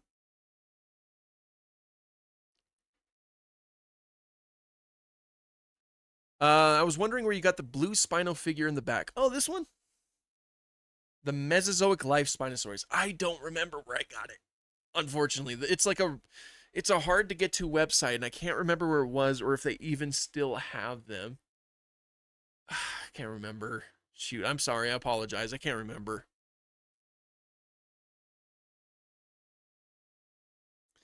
Uh, Amazing Lego T-Rex skeleton. Thank you. It's awesome, ain't it? Colossal is just we take an animal, give it steroids, and say, "Hey, look, an elasmotherium." When it's just a fully furred rhino, exactly. And you want to know what the mammoth will be? It'll be an Asian elephant with hair, with more hair, with woolly hair. That's it. That's all the Asian elephant will be.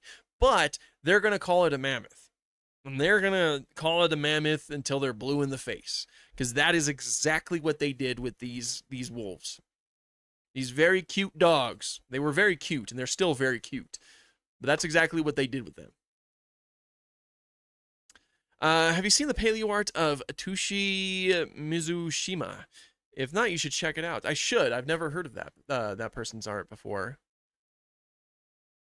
It's kind of crazy. There's billionaires sending millions on random stuff instead of helping endangered animals. I agree with that too. That also gets really ridiculous. The fact that we got a trillionaire, ladies and gentlemen. For the first time in Earth's history, we have a trillionaire or well, in terms of our current, inflation or whatever. And he's not doing anything to help anything that's going extinct or anything like that. They can call it a unicorn and it's more believable. Yeah, exactly.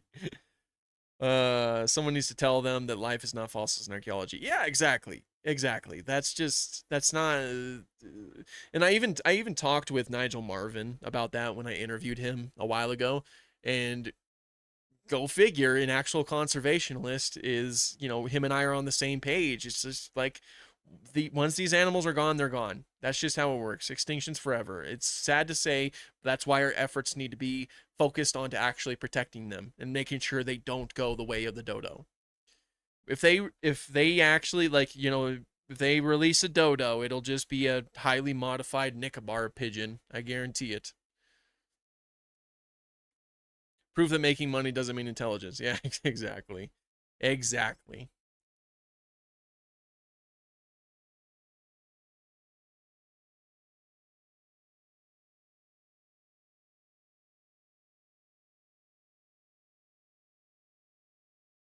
If I turn into a dinosaur for one day, what dinosaur would I choose? Spinosaurus. And then I'd look at myself in the mirror, like, oh, that's what I look like for sure. um, in another universe, billionaires are spending money on useful things. Oh man, what a universe to live in! Wouldn't that be great? Who wins, Jurassic World Dominion Giga or the Primitive War 2 car? Oh, I don't think I've seen that one actually, so I don't know.